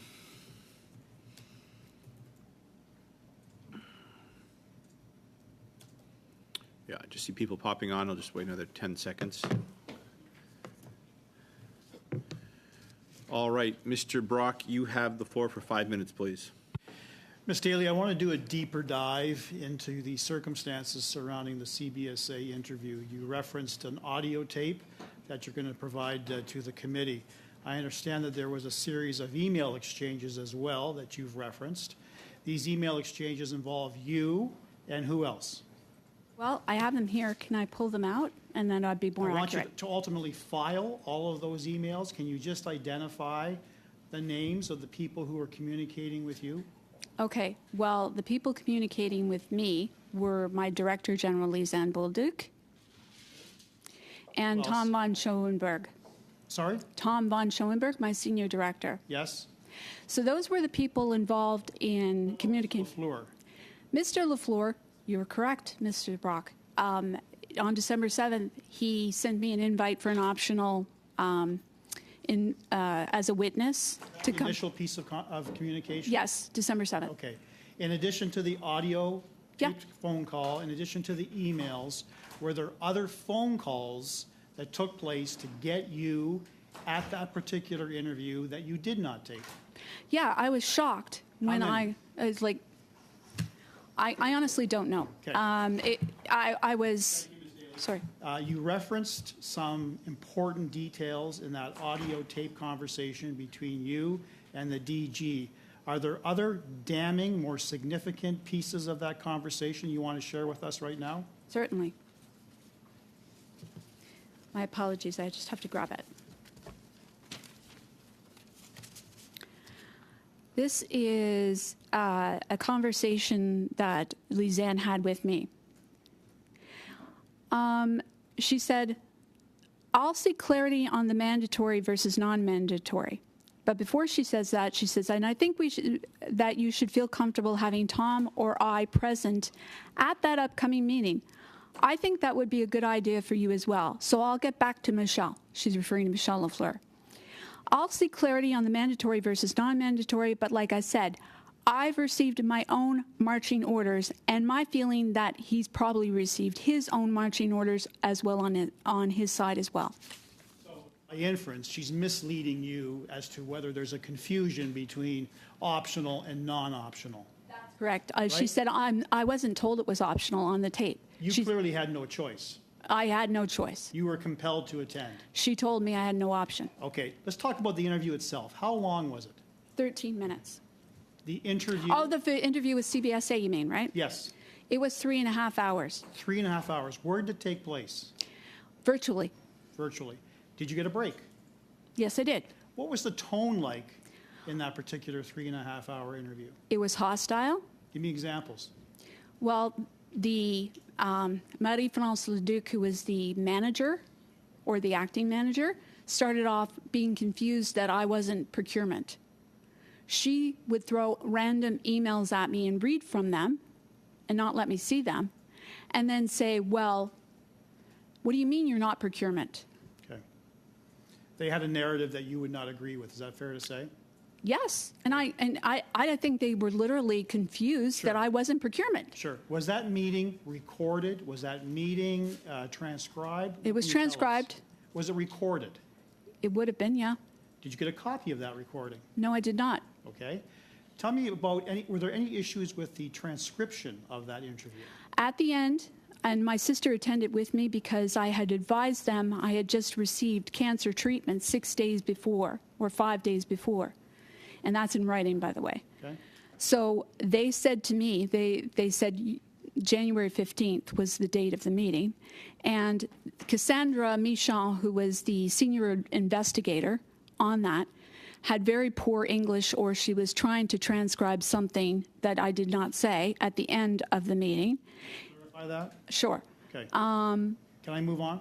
Sure. Do you have any information with respect to the allegations surrounding Min Doan deleting 4 years' worth of relevant emails? I know nothing about that.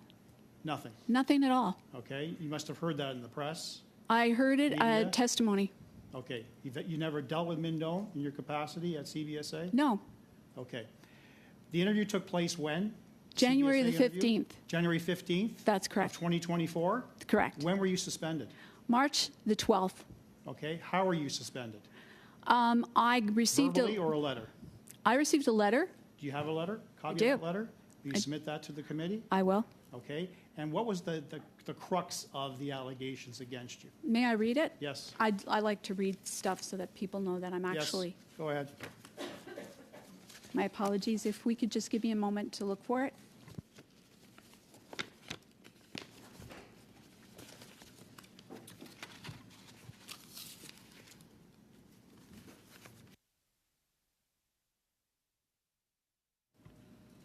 Mr. Brock, I'll allow this, but this will conclude your Thank you. Thank you, Chair. your questioning. I will just give Ms. Daly a few seconds to find that.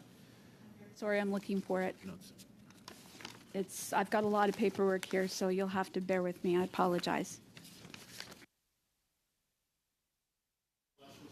To committee? I will. It Okay. essentially says that I did not adhere to the CBSA and PSPC codes of conduct for procurement.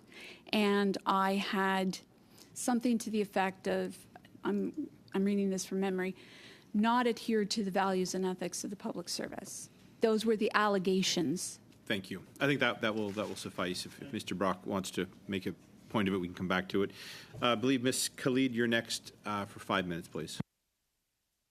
Thank you very much, Chair, and thank you, Ms. Daly, for appearing here today. And I will just, at the outset, point out that we are not here as a tribunal to find charge or to find guilt in any way. We are trying to figure out what went wrong and how we can ensure that it doesn't go wrong again in the future. So, Ms. Daly, I'll start off by asking, who hired you? My offer came from Tony Utano, but the CBSA... What was his position? He was an executive director. Okay. And who will fire you, as you had indicated in your opening statement? Who would fire me? Yeah. Well, that would probably be my deputy minister or my my former director general.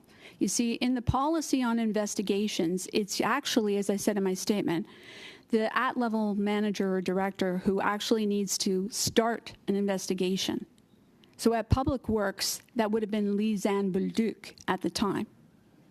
Right. So you had also mentioned in your opening remarks that Minister Duclos, who was the minister responsible at the time, tried to do the right thing. Can you just elaborate on that? What exactly did you mean by that? Referring to where Ms. Riza said in one of her committee meetings, I'm not sure if it was OGO or Public Accounts, you'd have to look it up, but I believe it was January, where she said she was asked a question specifically regarding when she had informed by, I think it was by Ms. Block who actually asked this, when did she inform the minister of, when the ArriveCANs thing? And she said it was like November or October of 2023 when he started. So he started in the summer, and the same month or a month later, he came out and said in the Globe and Mail, I believe it was, that, we recognize there's a problem.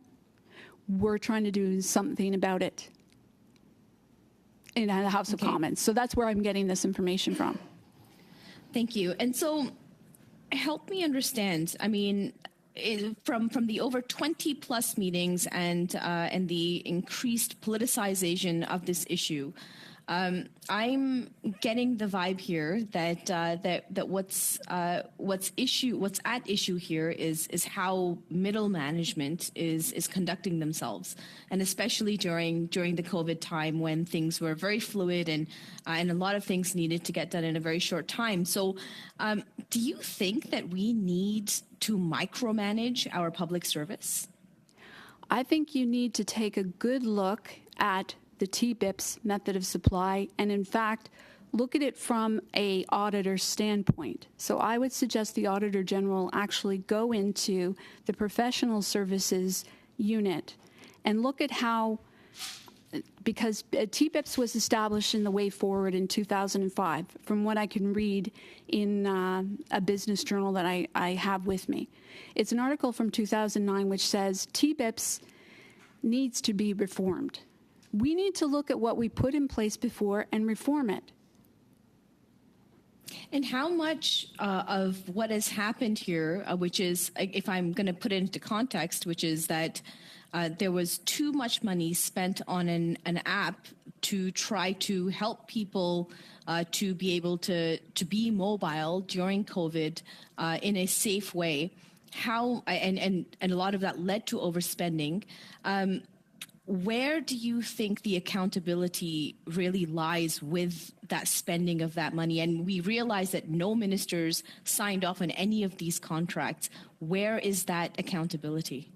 I go to the Financial Administration Act. Where does it come down from?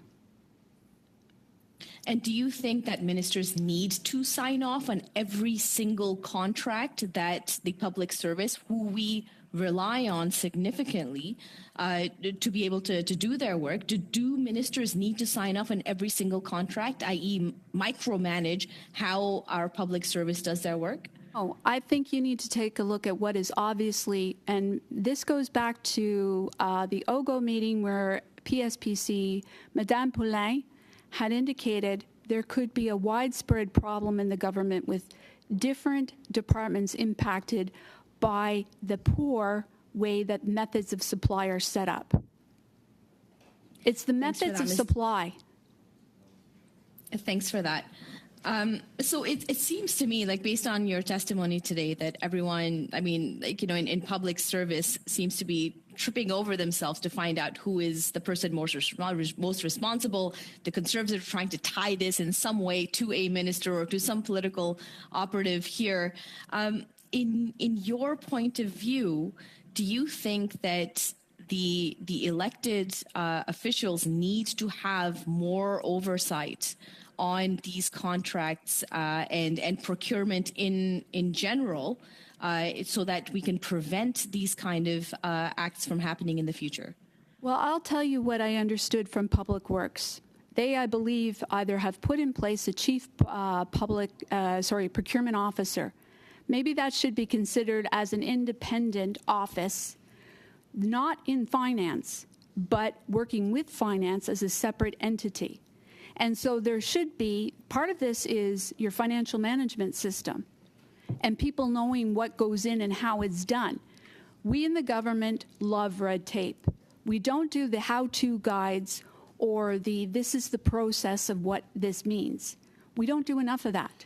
And yet we ask through Treasury Board as the employer for reports about what we're doing.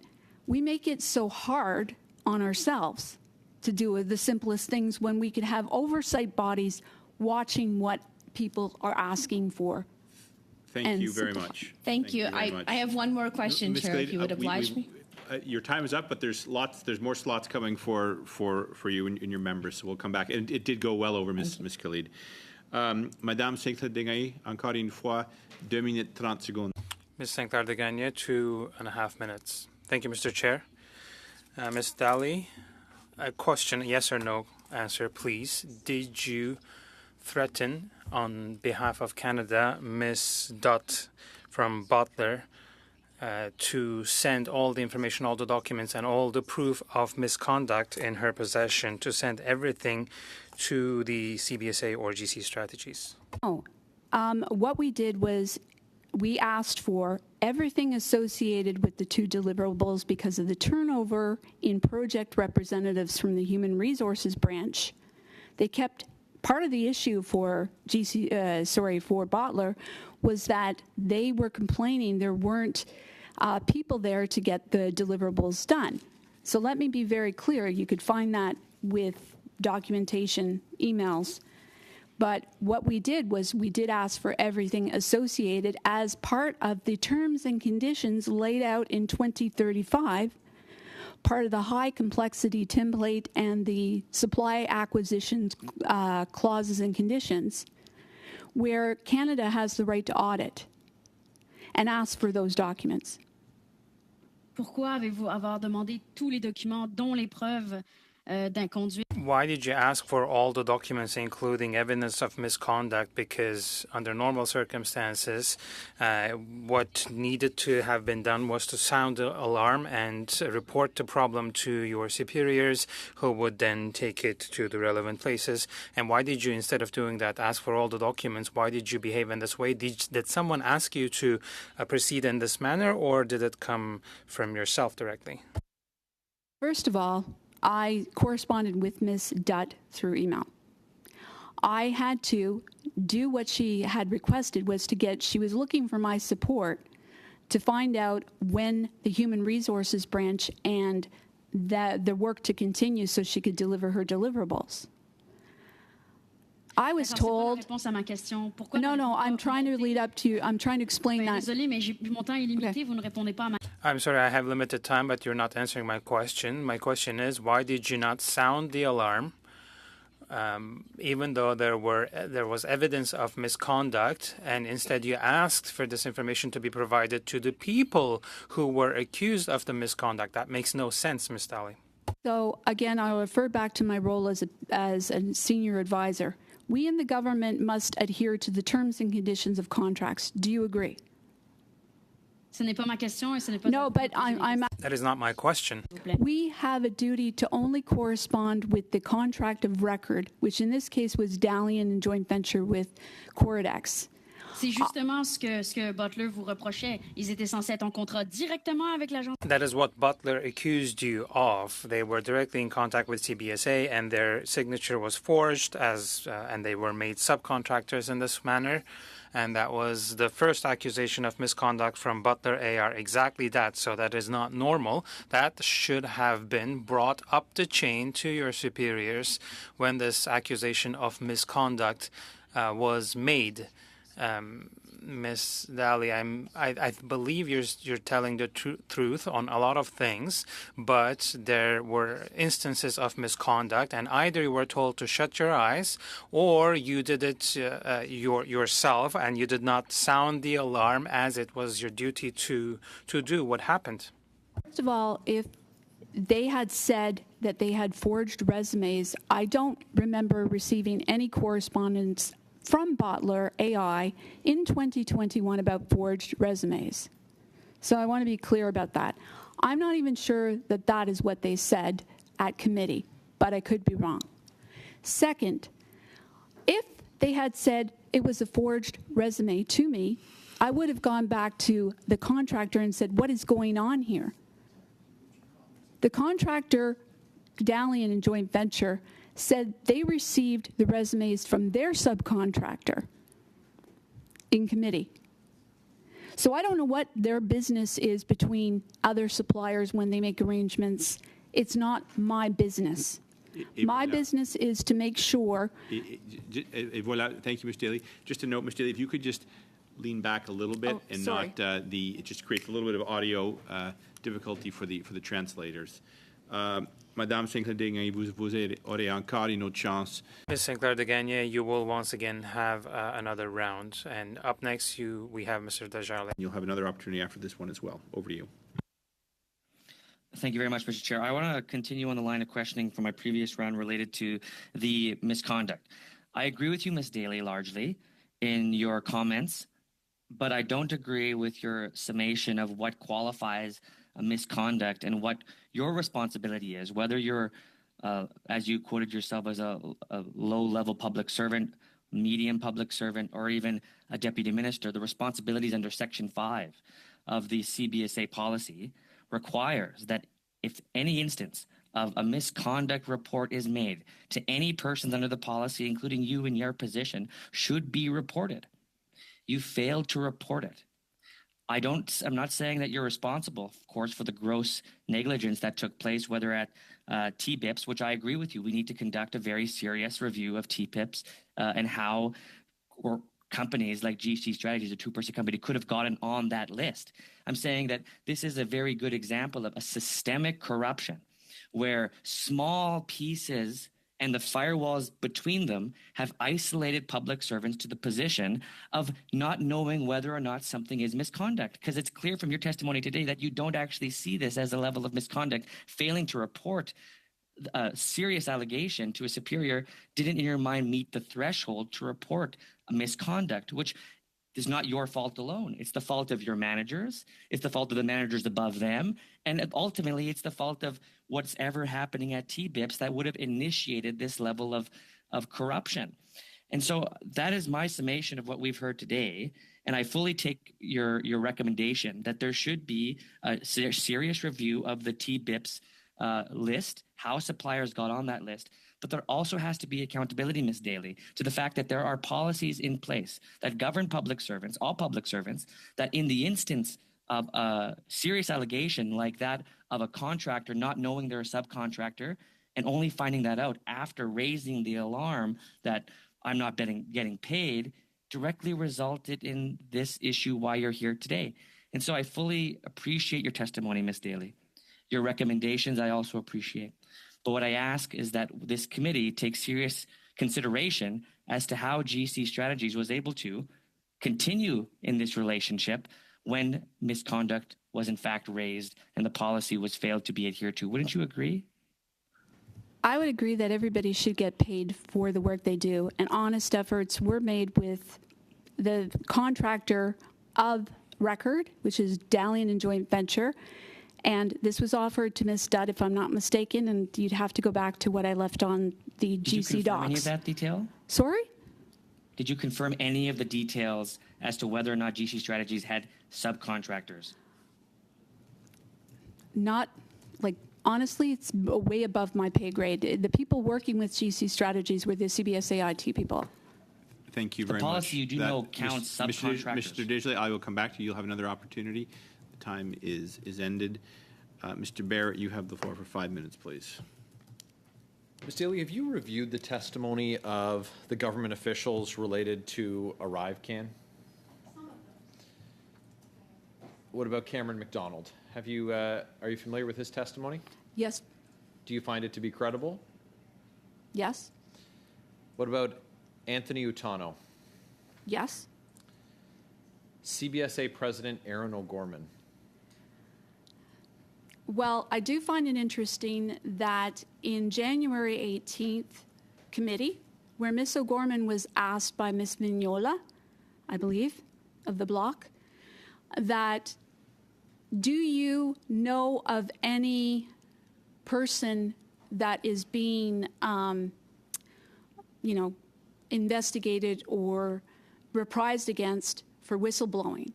And she said she did not know, if I'm paraphrasing here, but Ms. O'Gorman made that statement.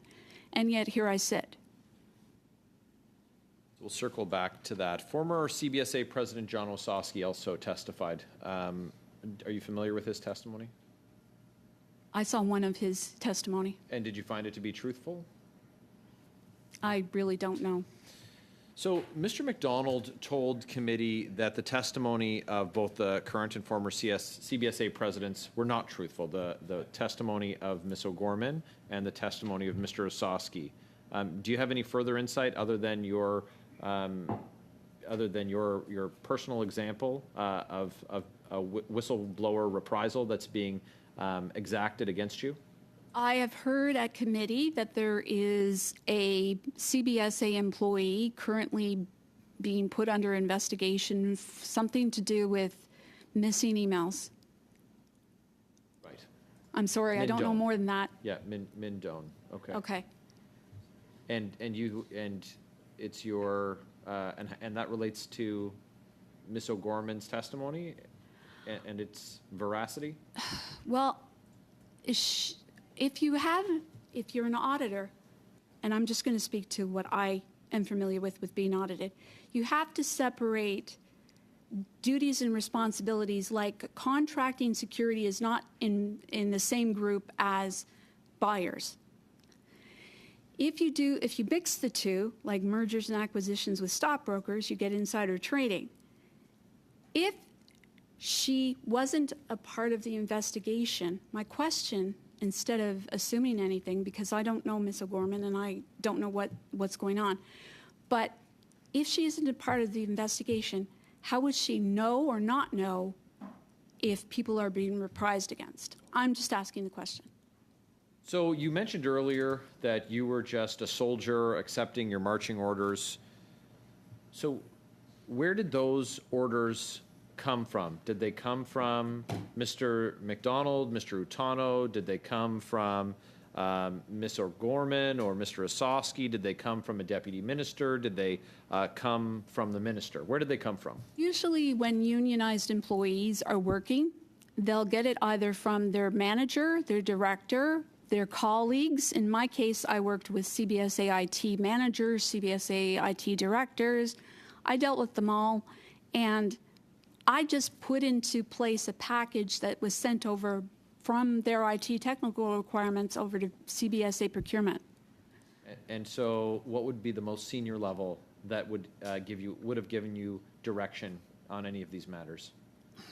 Director, senior director, or executive director, sorry. Okay. And who do they report to? Probably the DG. And who does the DG report to? The VP of that branch. And the VP to the president, and the president to? To a minister. To the minister. Oh, okay.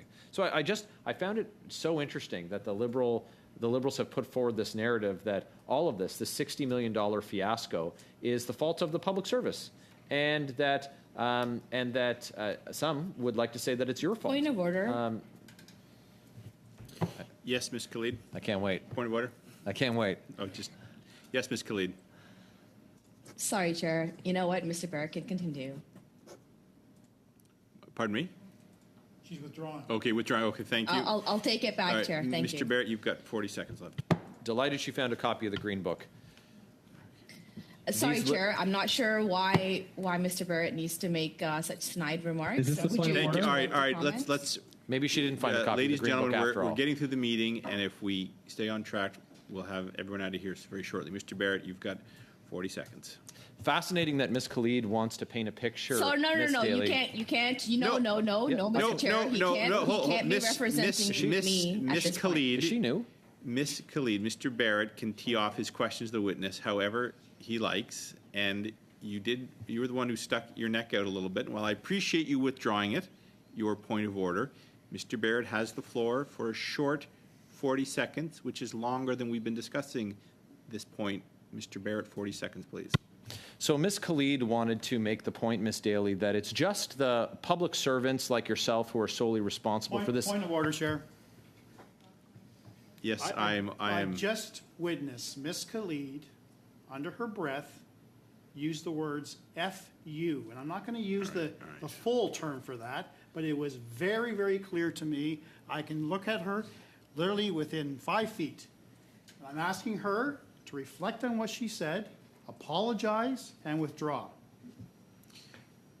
Ms. Khalid, I did not catch anything. Would you have any comment you'd like to make? Mr. Chair, I'm not sure if you want to consult Hansard or what the testimony has been or what's been recorded, but I think Mr. Brock is getting a little bit ahead of himself. Okay, Mr. Brock, your member has the floor. Ladies and gentlemen, I know it's warm in Ottawa. This meeting has been proceeding exceptionally well. I would like to get through Ms. Daly's testimony, who's come in here today to talk about her experience. Mr. Barrett, you have 30 seconds. The floor is yours. Let's back it up to the start of the interruptions, and we'll take the full 45. So, Ms. Daly, Ms. Khalid has gone to great pains to try and say that it's not her government that's responsible for the $60 million fiasco of Arrive scam, which saw Liberal insiders getting paid while Canadians had to pay for it. They want to lay the blame at the feet of yourself and other public servants at your level. Is the minister not ultimately responsible for what happens in the department, yes or no? A minister is accountable to Parliament for the actions of their department or agency. Thank you very much, Ms. Daly. And that's, Chair, exactly why this Liberal government needs to be held accountable, and that's what our function is here, even if Ms. Khalid and her Liberal colleagues don't like it. That was quite a long Thank you stretch very there. much. We will now turn to Ms. Hepner. You have the floor for 5 minutes, please. Over to you, please. Thank you, Chair, and I want to thank our witness, Ms. Daly, for being here with us. I know this has been a bit of a difficult experience for you overall. You talked about being humiliated and publicly called out. You talked about dealing with cancer, and so I just want to appreciate that you're here giving us testimony despite what a trying time it's been. You mentioned also that you believe you are being investigated with regards to the code of conduct under the procurement process. Could you describe for us what exactly, or maybe just summarize what that code of conduct says? I couldn't off the top of my head. It has to follow along the lines of integrity, client service, that sort of thing that PGs must adhere to. I wasn't in a PG role at that point. I was a senior advisor in an administrative role. Okay. So would you be able to tell us whether there are any values or ethics training that's available to officers or to staff members in the procurement office? There used to be, Treasury Board used to have a procurement, an actual training program for procurement designation. So the Treasury Board may want to look at that again. I believe they disbanded that a year ago, 2 years ago, 2021 maybe. So it might be worth insisting it become a mandatory program, not just for PGs though. I want to make this clear, not just for PGs. It would be good for managers who actually deal with contracting, because a lot of what we learn as PGs is most of the issues are in the contract management stage. So you personally wouldn't have had any values or ethics training? I've had values and ethics training every year. Okay. And is it valuable, would you say? I would say that some people who have issues with the values and ethics should take an in-class version of that.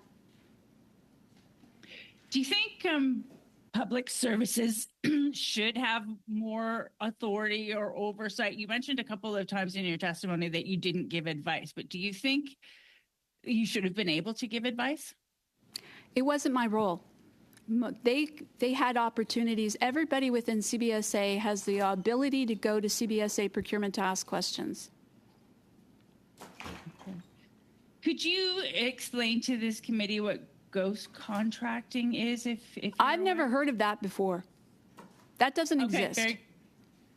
Thank you. And what are the rules around subcontracting as far as you're aware? That's a business rule, and this is the contention is industry, if they decide to go into business together, that is outside the purview of the Government of Canada.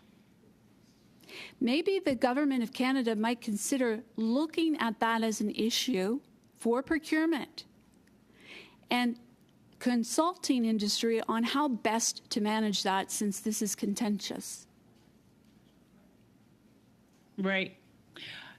You have mentioned a couple of times, and I think you've given us a little bit of insight into the fact that TBIPs, I don't know if I'm pronouncing it correctly. I'm sorry. I don't know all these acronyms. It's the IT professional services. So right now, just so we're clear, task-based informatics professional services are task-based contracts.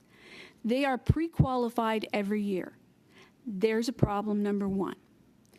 If you were to have audit processes like in committee, there has been raised, I think it was Mr. Genuis actually raised, with ISC, or Indigenous Services Canada, a question about consultation about Indigenous firms, which is a big thing for procurement, and I truly believe it is very, very important. Then there should be a checklist and an audit of those firms that the Indigenous organizations are involved with in the consult to establish it, and how. Sure. Sorry. What do you think it would?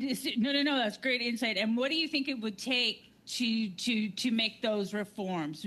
Is this something that can be done quickly? Is this something that can be done cheaply, or is this going to take a lot of time and a lot of effort? You've got a lot of different people not talking to each other And a way forward, and I'll use that as former government, way forward would be people start talking to each other, working on projects specifically geared with a terms of reference. A terms of reference would be established for things like, oh, we're having a problem with the Indigenous firms being confirmed as Indigenous firms. What would Indigenous organizations want to see from Indigenous procurement? Then you'd have Indigenous companies on that committee. We don't do enough of a check-in to see what's going on. And when we do, we don't ask the right questions. Thank you very much. Beginning the last round, Mr. Genuis, you have the floor for 5 minutes, please. Thanks, Chair. Ms. Daly had mentioned previously that her interview with investigators was recorded, but that she has not received a copy. It seems that that is a crucial piece of evidence. So first off, if there's agreement, I'd like the committee to order a copy of that recording from the government. So is there agreement to do that, Chair? I'll just pause the clock here. You're asking for? For agreement to order from the government a copy of the recording that's been referred to as part of the investigation involving Ms. Daly. That's been referred to frequently. I saw nods all around, I think, so. Mr. Genuis, yeah. I mean, if you're posing a motion, you can do that. Let's get the testimony from Mrs. Daly, and we can swing back around that. If you want to put forward a motion, you can. But this is normal process. We've asked for a lot of documents. Well, I see head shaking all over the place. From who? Who's shaking their heads? Do you want a roll call vote, Mr. Genuis? You've got 4 minutes, 40 seconds in your time. Go. Sure, we'll take a vote. I'm happy to take a vote. Sorry, Chair, we don't know what we're voting on, so we'd love to see a motion. Ms. Genuis, sorry, Ms. Clede, there is no vote. I paused the clock. Mr. Genuis, you have the floor. If you're moving a motion to get documents, you can do so. Okay. Is there agreement of the committee to order that recording? If there's agreement of the committee, we don't have a problem. But if point of order, Chair, the witness has already volunteered to offer the information. Exactly. Yes. No, she doesn't have this. We're talking about the recording of her interview that she does not have that the government has. So we need to request this information from the government, not from her. Well, Ms. Khalid, yes. Sorry, Chair, I'm not exactly sure what recording we're talking about. So if Mr. Genuis can be more clear in a written motion, I'd be more than happy to review it and provide my support or the lack thereof. Ms. Genuis, but I do need to see it. Yeah, Ms. Genuis, you do not have consent. You have 4 minutes and 30 seconds to go. Over to you, please. Okay. With all due respect to my Liberal colleagues, I think it's pretty clear what recording we're talking about. It's been repeatedly referred to in these hearings, and Ms. Callie doesn't want that produced. We'll certainly be following up on that. And she sorry, Chair, I take exception to being named. Okay, Mr. Genuis, I've stopped the clock. That's Ms. Clede, you can take exception. There's another government spot remaining. Chair. Ms. Khalid, what is your point of order? Chair? My point of order is specifically with respect to following procedure that you have outlined and Mr. Genuis not continuing to follow it. And I would appreciate if you could ensure that Mr. Genuis does follow that is not a point of order. I made my ruling. I think it was one the committee would broadly agree with. Mr. Genuis has the floor. If he wants, he can now. It's his comments, and your side will have an opportunity to respond to Mr. Genuis afterwards, and whoever does that can address it. And that person will have the floor, and I will do my best to keep Mr. Genuis from interrupting that person. Mr. Genuis, you have the floor for 4 minutes and just under 30 seconds, please. Thank you, Chair. We have seen throughout how Ms. Khalid has been repeatedly unruly, trying to disrupt this investigation into Liberal corruption, and I think that's revealing. And I'll press on here. To Ms. Daly, you had talked about being under investigation. When did it become public that you were under investigation? It never became public that I was under investigation. I suppose until today. You got it. Okay. So the fact that Christian Firth would have named you in the House of Commons might suggest he had access to information about whether you were under investigation, or it might not. But it underlines sort of the strangeness of the fact that he named you a relatively more junior employee. Now, we've got an internal investigator at CBSA who's investigating the same situation. That internal investigator reports within the CBSI hierarchy and up through the minister. They're not independent, and that's one of the concerns that we've raised is the lack of independence for this investigation, that investigator reports to people who they might well potentially be investigating. Is this, just for clarity, is this the same person that's investigating you as well? No. So there's two things. There was the witness request from Michel Lafleur, who was the CBSA, I think he's an executive director over there of the investigations unit. The second is another director of the special investigations unit at PSPC. But the letter to me indicated both CBSA and PSPC of me not adhering to the procurement code of conduct for both agencies. Okay, thank you. Now, just going back, Cameron McDonald's testimony last year, at the end of last year, he said that, quote, on August 28, 2023, I received a call from Min Doan telling me that Minister Marco Mendicino wanted someone's head on a platter. Minister Mendicino wanted someone's head on a platter. Based on what we've heard today, Ms. Daly, it does look like someone has proposed your head to be the one on the platter. Now, for all I know, you may have done things wrong. I don't really know, but you are relatively junior compared to most of the officials that have come before this committee. And unlike many other officials, you were not given gifts, hospitality, anything like that. While Christian Firth lavished senior government officials who were involved in decision-making with all kinds of apparent gifts, and presumably he had reasons for doing so, yet he gave you nothing, that you were the beneficiary of none of this hospitality, and then he out of the blue accuses you of being the one involved in discussing technical requirements on April 17th. The whole thing looks very odd, frankly, very rotten, and we're continuing to try to get answers from this corruption scandal. Minister Mendicino wants a head on a platter. What we're looking for is answers. And yet people who are frank and try to give answers seem to be subject to retaliation.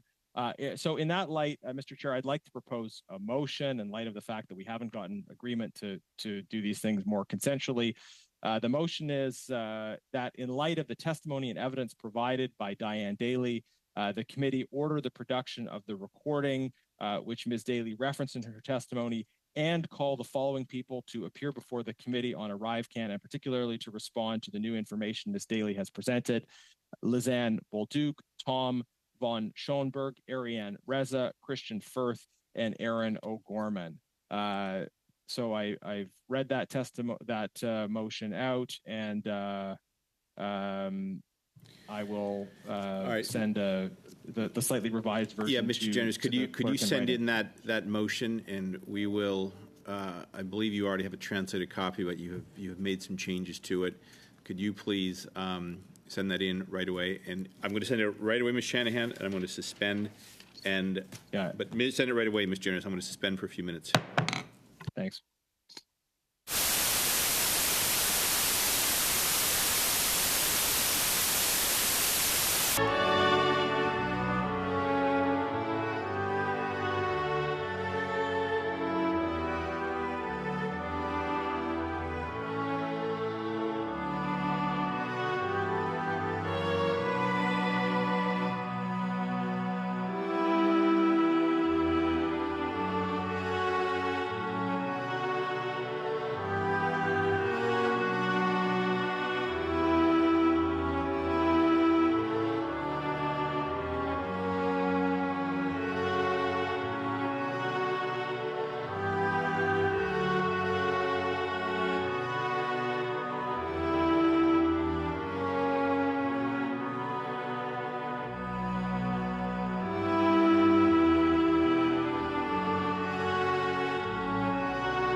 hearing back into session. The motion has been sent around.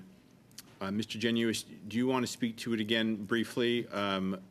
If not, I'm going to turn to other members who have signaled a willingness to or a desire to speak to it. Yeah, Chair, I'll make a few comments about it. Thank you for the opportunity. So this is a motion following Ms. Daly's testimony, explosive testimony today, which seeks to invite people that her testimony implicates or addresses to come before this committee and respond to the important points she makes. It's also about seeking material information that we need as part of our investigation. So here is the context as I see it. What are we trying to do here at Public Accounts? This committee is looking for the truth. We want to get accurate information to get to the bottom of what happened in the Arrive scam affair. And we have clearly different members or factions within senior public service who are criticizing each other, accusing each other of lying, of covering up information, of trying to cover people at the political level, etc. We have these very serious accusations flying back and forth between senior officials within the Trudeau government. It's all a mess. Money's been wasted, but there are accusations of intimidation, of cover-up, of reprisal that this committee has to get to the bottom of. So this compounds the concern about the Arrive scam affair itself, the tens of millions of dollars that were spent, the broken system of government contracting, but also the lying, the corruption, the cover-ups, the reprisals, and the accusations back and forth between different officials to that effect. Ms. Daly has had the finger pointed at her. She's come back and provided a number of points to counter that, including evidence about various senior officials and things they have said to her. And also she's referenced a recording, a lengthy recording involving her and people that were investigating her. And I think that recording is critical for us understanding whether or not she's faced intimidation, the tone of that, the expectations. What she's told us as a committee is that she was expected to point the finger at Mr. McDonald and Utano. When she didn't do that, then that led to a kind of aggression and pressure. We need to hear that recording to get to the bottom of whether or not her testimony in this regard is credible or not. Here's how I see the process having unfolded. On November the 7th, Mr. McDonald and Utano are before OGO. At that time, they delivered critical testimony of the government. They called leading government witnesses liars.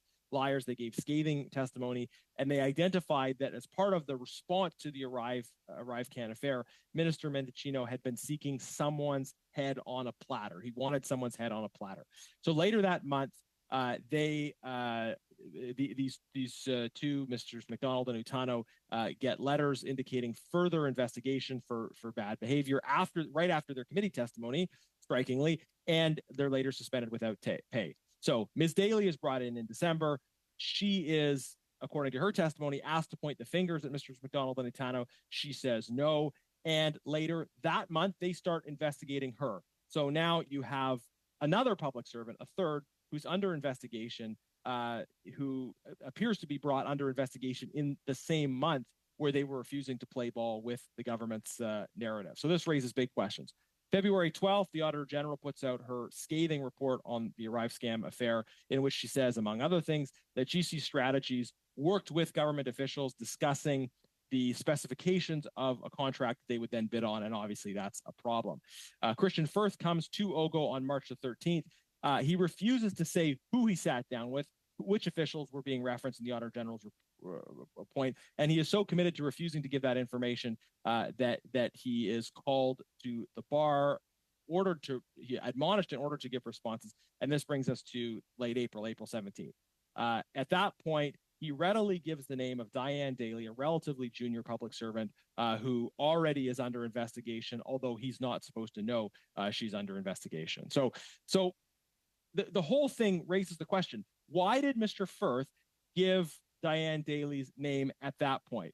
Now, maybe he just after having covered up for so long, he finally decided to do the right thing. That's one explanation. He just decided at that point he was going to do the right thing. But another possible explanation is that Mr. Firth had decided to support the Liberal government's efforts to pin the blame for the Arrive scam fiasco on a few officials while absolving others. That he was supporting efforts to help achieve Mr. Mendicino's sought-after head on a platter by facilitating efforts of some in government to point the blame at other senior officials and effectively try to cauterize the wound to keep the discussion from actually digging all the way through to the answers. So this really exposes a sharp division among senior public servants about who is responsible. And I am, for I think obvious reasons, deeply suspicious of anything and everything that Christian Firth has said to committee in the House and in public. And I certainly don't think we should take at face value his claims about Ms. Daly. I think we need to investigate them further, which is why, in the interest of answering the questions we need answered, in the interest of getting to the truth, I put forward this motion to bring in key witnesses who can respond to Ms. Daly's testimony, and also getting that recording. I think this should be a fairly simple matter. This is about getting to the truth, and these witnesses and that recording will allow this committee to get to the truth. Was Ms. Daly, in fact, someone that was deeper into this than her testimony suggests, or are other people within this Liberal government trying to point the finger at her to protect themselves from blame splashing back on them? We want to get to the truth, and this motion will help us do that. Thank you, Chair. Thank you, Mr. Genuis. I am going to turn now to Ms. Shanahan. I am also liken myself to the European football referee. The clock is ticking here. Ms. Shanahan, you do have the floor. There's no limit to how long you have to speak, but if you get my hint, I would like to hear from people before the clock does run out. Over to you, please, Ms. Shanahan. Chair, your hint is well taken. Thank you very much. Because I was looking forward to my speaking slot in this meeting, and but here we are speaking to this motion. But I would like to just refer to if there's been talk of a narrative, that there's a narrative and that it's a Liberal narrative, that it's a government narrative, and so on. And I'm just wondering if the witness is aware. She is an experienced civil servant, and I was going to ask her how she felt about her testimony, which is heartfelt, which has been very detailed, of which I still had questions regarding some of the responses, dates, and conversations that didn't seem to line up, and I was looking for clarity on those responses, and yet I wonder how the witness feels about her testimony being used to basically be a Twitter feed for members of the official opposition. And I just say that if that's the case, if the witness's name is dragged into that kind of partisan narrative, that I deeply regret that has happened. But I think the witness, as an experienced civil servant, can see what has been going on here today. That being said, regarding this motion, which is one that I also have difficulty understanding, because public accounts, we're not an investigative body. We're certainly not an investigative body as to any into deep dives into wrongdoing. That is the work of the Auditor General. We review the reports of the Auditor General, and then we go into detail about those reports, which is what we have been doing here, even though at many times, actually, it's quite redundant, the testimony that we hear and the hearings that have been called for. This topic, what we have heard today by the witness, is already part of an internal investigation, and I am very reluctant, and I wonder if the witness feels the same way, that we would interfere with that investigation. I don't know how it would be helpful. As for Christian Firth, who has not appeared before this committee, but which we've seen much of his testimony, both in Ogo and in the House, I'm not sure what else that we can get from him. So it's very weird that we are here today, very bizarre, going down this rabbit hole and subjecting, quite honestly, the witness who has been forthright and is now apparently being accused of not being forthcoming in her testimony here today. And that's all I have to say. Thank you. Thank you. Ms. Daly, those questions are all rhetorical. Once we move into a motion, we debate the motion and questions are not posed to the witness.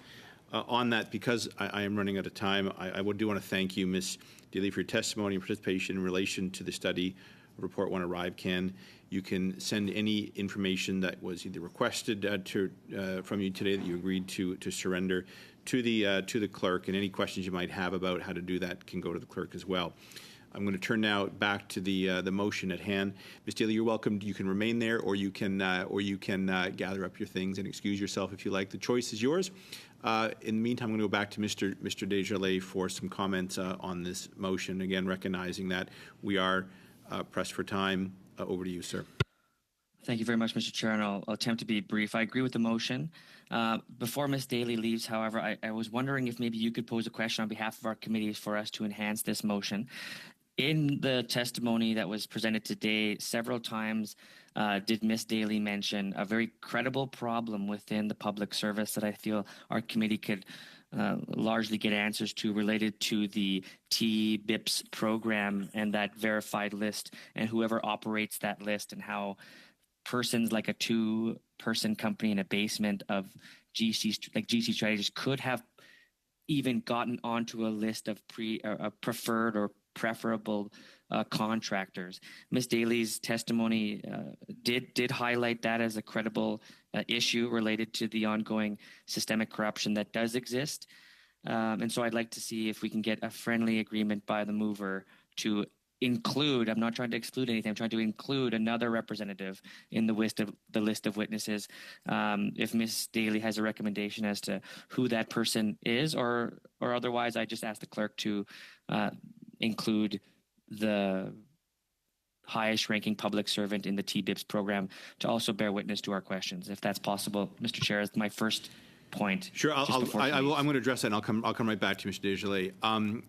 Ms. Daly is here. She's heard your request. If she would like to submit something in writing, I will allow that, but I'm not going to turn to her because that violates the motion debate where we're at now. So I go back to you, Mr. Desjarlais, but Ms. Daly, should you wish to respond to Ms. Daly, should you wish to respond to Mr. Desjarlais' question, you can do so overnight in writing if you like. Mr. Desjarlais, you have the floor, please. Thank you very much, Mr. Chair. And I want to just thank my colleagues for their time today and their good questions. I'd implore that we vote in favor of this motion. There's reasonable grounds to suggest that there is more information that's been brought to light that requires proper testimony and proper questioning, particularly to those witnesses that have not yet been present. I recognize there could be some debate amongst my Liberal and Conservative colleagues as to the list itself, but I implore you to ignore the obvious issues that could be presented both in schedule and time to having that many witnesses present.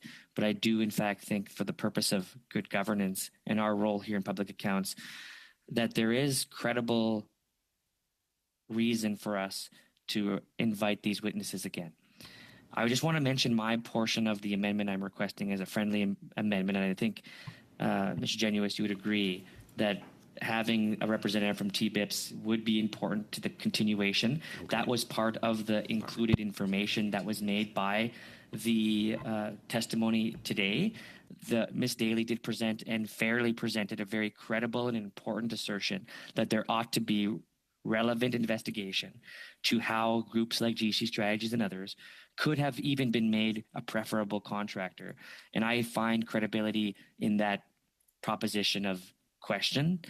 And I think it's worth us asking TBIPs in order for us to better understand how, in fact, GC Strategies got through the door.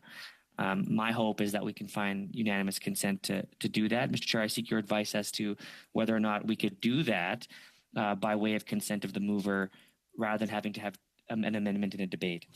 Yeah, Mr. Chair, I'm afraid normally I would perhaps say yes, but given the time constraint I am under, and I would like to hear from Madame Sinclair-Dingé.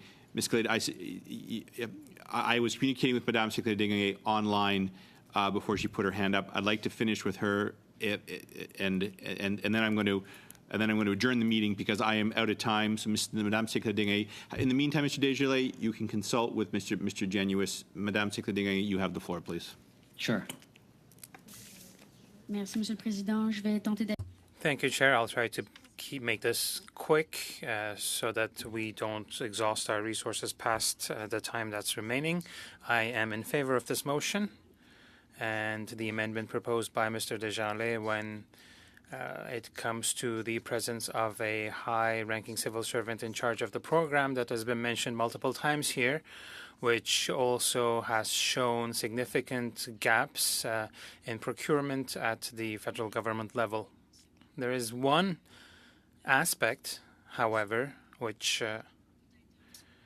seems a bit inappropriate to me, is to have Mr. Firth back again. I think we came to the very end of his testimony at committee or at the House of Commons, so I would recommend two things. So I will have an amendment too. So the first one is to change Ms. Lisanne Bolduc's name. There's a typo in their name. I think that would be an easy fix. And the second one would be about Mr. Firth. I don't think we can extract anything more than from another appearance. I'm out of resources. This meeting is adjourned. We'll see you back here tomorrow at 10 a.m.